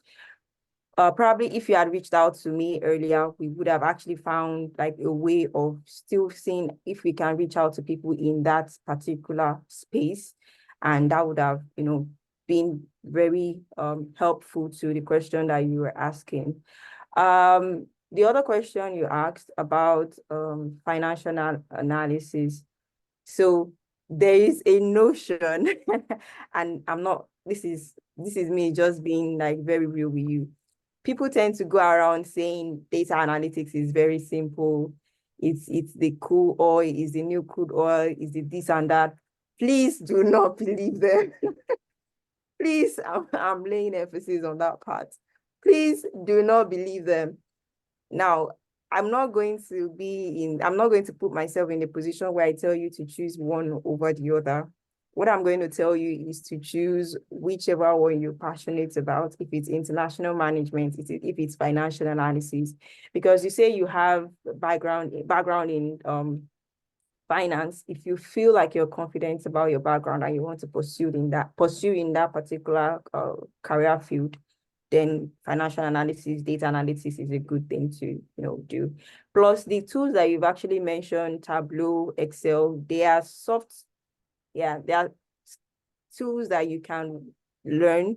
That's not going to be too much for you to handle because it doesn't require coding and stuff. Like it's stress-free.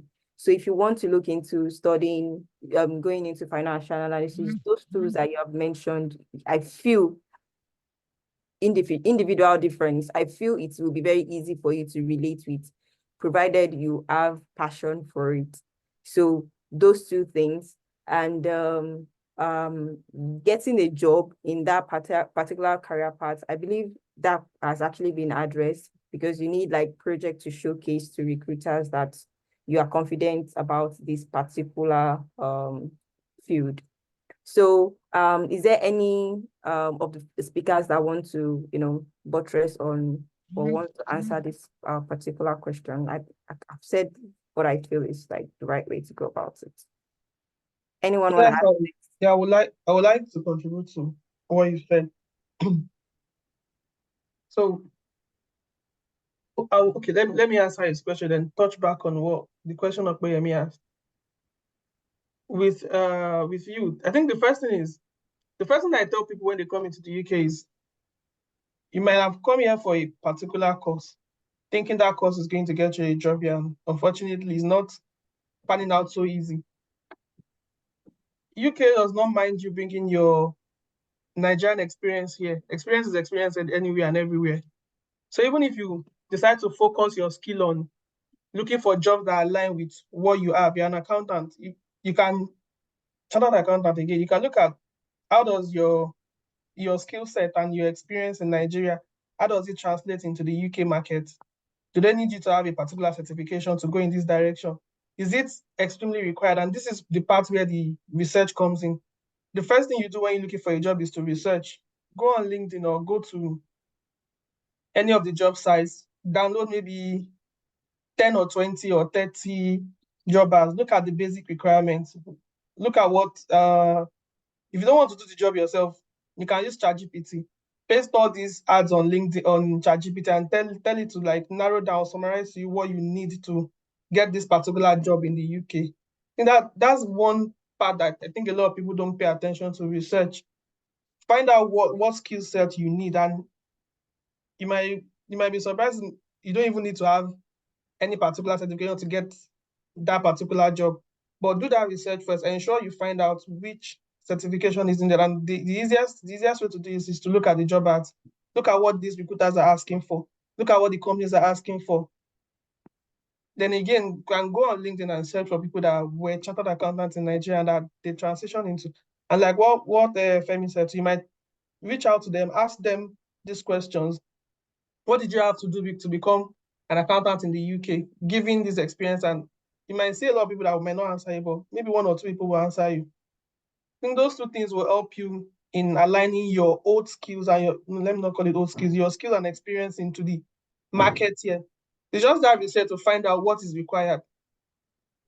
I think out of the need to get a job, we tend to look for, oh, if I pay for this course, it might get me a bit closer. If I do this, it might get me. Most times, those things, I'm not saying that they are completely wasteful efforts. They are good, but most times they might not be what the problem is. Let me use that. And I will go back to what Opeyemi also said too. I think that after doing that research, find out, go online, look at what these job skills require. Oh, they require Excel. If you end up learning Tableau and you are very good at Tableau, and most of the companies you want to work with use Power BI, how are you going to be able to transfer that skill into? So I think, and that's another way of how do you now represent yourself in your CV? You found out, okay, this job requires these major things, management skills, accountant, maybe a certification and something, and some other things that now you have those skills, and how do you now present them on your CV? Because at the end of the day, most job applications require you to submit a CV. And that's, I think, I'll use this phrase, can't miss. You have to find out, after assessing yourself, find out what you're doing right and what you're doing wrong that is not getting you into the job role that you prefer, or not getting you the job, or not getting you, why these people are not calling you back. And it still comes down to your CV. What is in your CV? How do you present your CV to them? You might not have put I saw someone's CV recently, I think about 2 weeks ago, and I like, so is this the CV that you're using to apply for a job in the UK? Giving people that you're competing against. So I think that misrepresentation of ourselves, of our skills and our experiences, what is one thing that might be holding you back. Look at your CV, look at how you are representing the experiences you have back home. It might be poor wording. Like I'm not saying that your experiences are not easily transferable, but the way you write them, the way you tell your own story might be misrepresenting you. Aside from doing the research, looking at your CV, properly optimizing your CV, going to your LinkedIn, optimizing your LinkedIn might get you closer to that job more than adding another certification or getting another, paying for another course or anything. But as for Opeyemi, moving from one job role to another job role, it still comes down to how do you present yourself in your CV. You might be coming from, let's say, a banking and finance, maybe you were doing something else in banking, then coming to data analytics. I think there are certain aspects of data analytics that requires some skills that you've used in banking and finance, and the way you put those things in your CV also matters. Aim to have certifications, which takes you a bit closer to being a data analyst. Have certifications, have projects, work on projects. It might be personal projects. Put your personal projects there. Then for you that is transferring to, I think you have to have a bit of patience in searching for jobs. Have patience as well, but still be aggressive. There are things that will give you an edge over, let's say you were coming from banking and finance, or like you said, the fashion design, and you're going into data analytics somewhere else. Look for fashion companies, organizations that are looking for data analysts. I'm very sure there are things that you can bring. Oh, okay, I was a fashion designer, and now I'm a data analyst. These are the things that these are the skills that I've acquired. I have this MSc.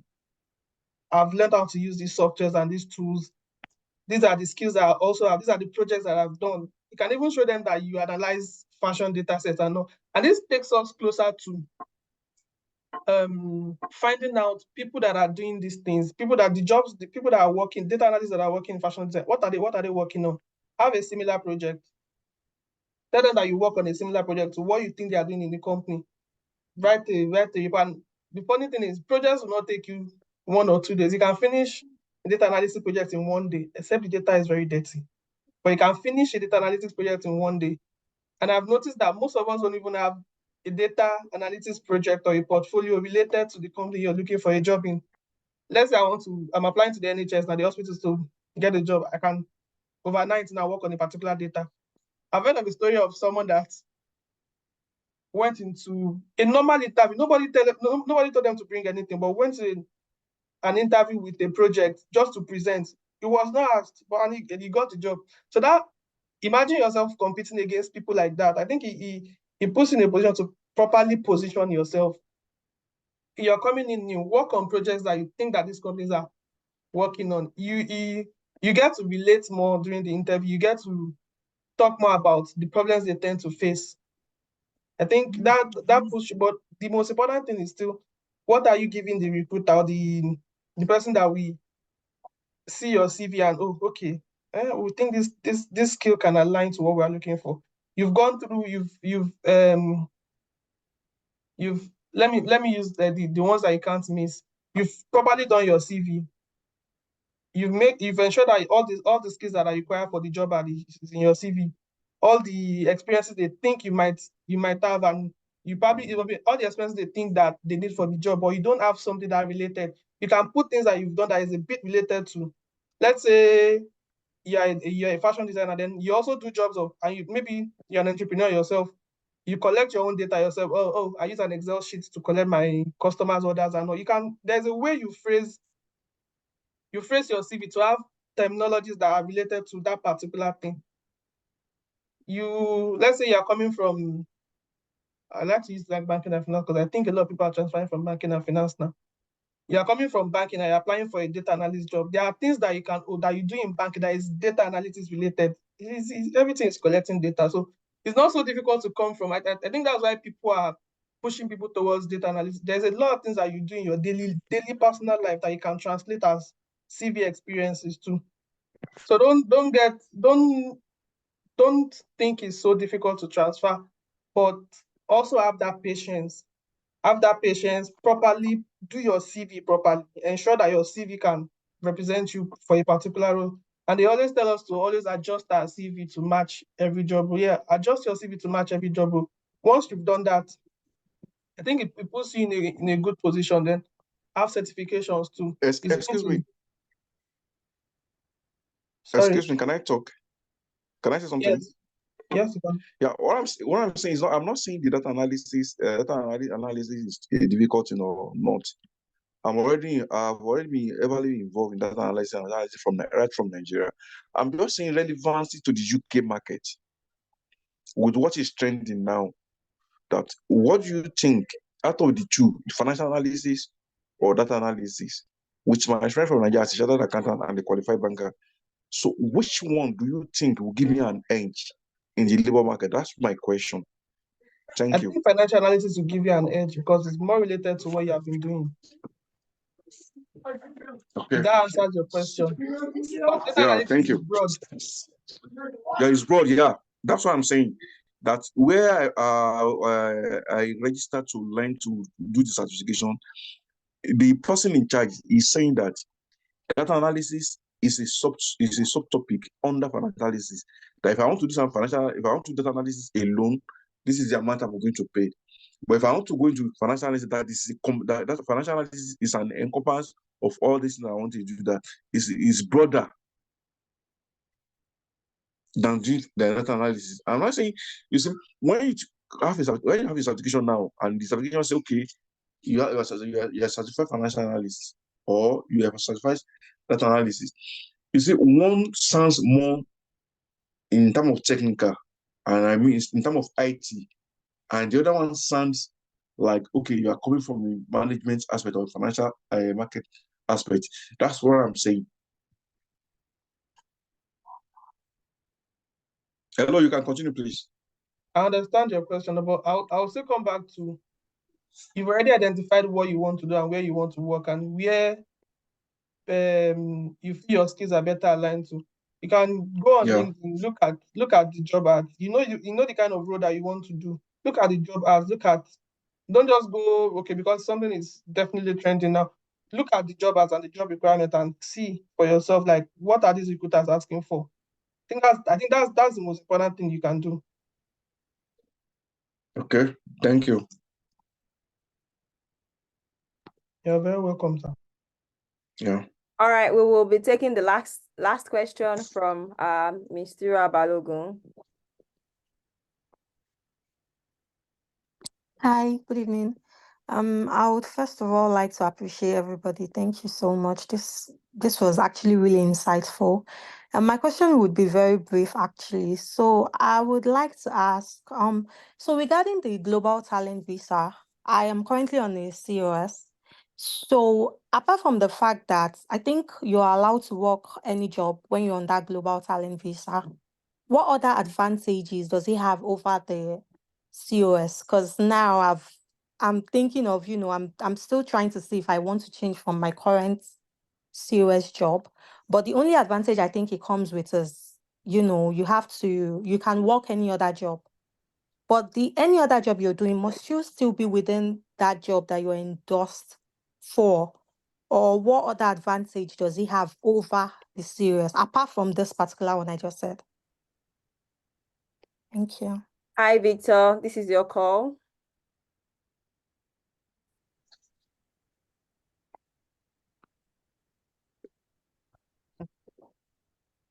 Is Victor still here? Victor, I guess he's out.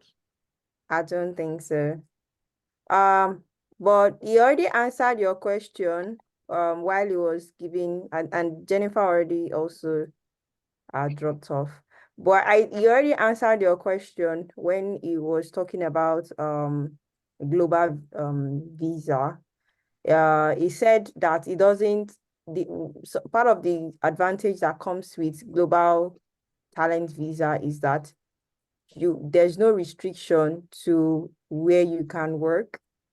And for example, now he can switch like different companies. He can decide to just wake up one day and say he's not working for a particular organization again. That gives him like the flexibility. You can apply for job opportunity outside of UK, which your COS might not be able to which you might not be able to do with your COS. You might decide to apply for other job opportunities in Europe and other countries, Canada, US. I'm not sure about US, but he mentioned Canada. I think Jennifer mentioned Canada. So, gives you that flexibility of applying to, companies, global companies that are not just here in the UK. So that you cannot get with COS. About switching roles, I mean, you want to get a global talent visa and you want to do a particular job. Maybe, for example, you get a tech job, you get a tech global talent visa, but you want to work in fashion designing and stuff. I think that's just left to you once you have the required skill set to own your skill in that particular career path. I think you're good to go. My own opinion, though, I might be wrong, but global talent just gives you the idea behind global talent is that it stands you out in the crowd. Like it gives you that leverage over like hundreds or millions of people that are bidding for the same job role that you're currently bidding for. So I don't think it matters where you use that particular visa.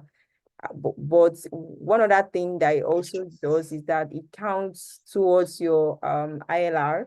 So which I don't think, I'm not so sure, I might be wrong. COS have restrictions compared to global talent visa.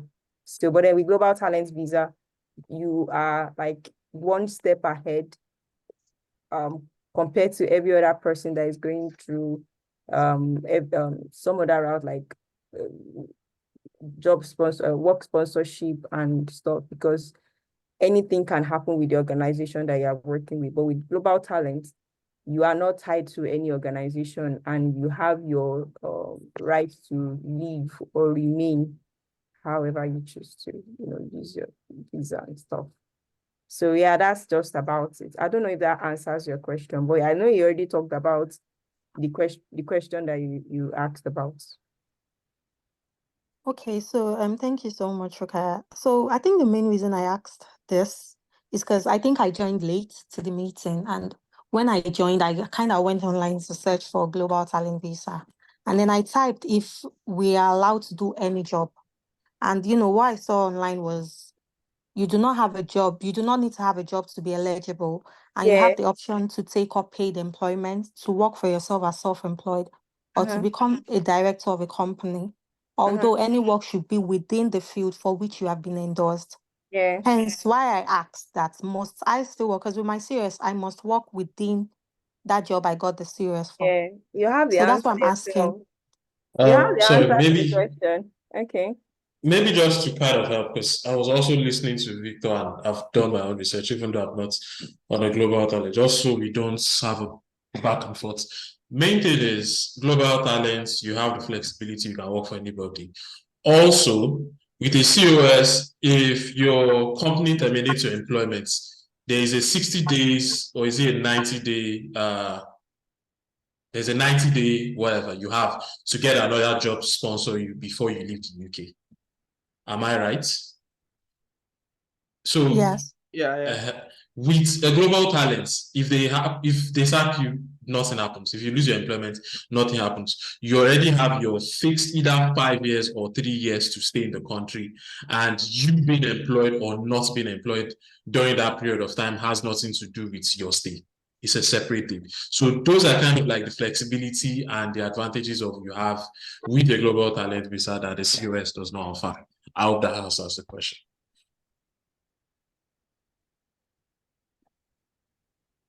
Yeah, it did. But I'm sorry, I still feel like I'm a bit confused. So I'm just going to like ask directly. So if I decide to get like a global talent visa under like, for example, fashion designing, Yeah. even if I can work with any employer in the You UK can or work outside the anywhere. UK. If you get So I'm not constrained to working under fashion designing. Is that absolutely, yeah, you can get endorsed as a fashion designer and decide to go into healthcare or be a lecturer. It does not matter. They've endorsed it. They've endorsed it. You do whatever you want to, and however you deem that works with you. That's all. Yeah, that makes sense now. Thank you. All right. All right. Junwon? All right. We've come to the end of the session. And first and foremost, I would like to appreciate every one of us for joining, and most especially our speakers for sharing their experiences, their journey. Like I was literally writing down my notebook is full actually of what I need to do. Or what, let me just mention some stuff they mentioned. I think one of the stuff is optimize your LinkedIn to fit what you are looking for, revamp your CV, like make it fit the job position. Don't just send in just anyhow CV, make it fit the job position, put in the necessary keywords, because it is keywords that the ATS machine is looking at. So you need to put necessary keywords. These are some of the stuff they mentioned. And one thing that actually struck the chord with me was niching down your CV. Don't just say, okay, data analyst. What industry are you looking to work with? Your project you are doing should be focused towards that industry. Don't just say you want to work in NHS and you don't have projects you've done on data, health data. Because if you check their job requirement, you see experience with health data. You see it there. So niching down your CV, okay, I want to work in the health industry, then do your research in the health industry. And they also mentioned doing proper research doing proper research before applying to jobs. So these are some of the stuff they've mentioned. I feel this is really relevant for those of us that are still looking for job, trying to get a position in the UK.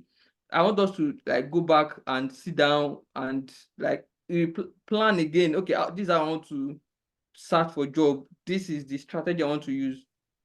And honestly, if you have other questions that has not been answered, you can drop a message to myself or Rukayat. We would help you get the answers to them. So I want to really appreciate the speakers for tonight. They've really dished out knowledge. They've put us through a lot of stuff that needs to be known. Network, go to events, a lot of stuff have been learned today. And I hope we can utilize this thing and get the desired job we want. So thank you very much, Rukayat Balogun, my co-host, and you've really done a great job this evening by anchoring the question aspect. Like you did a very good job. Thank you very much.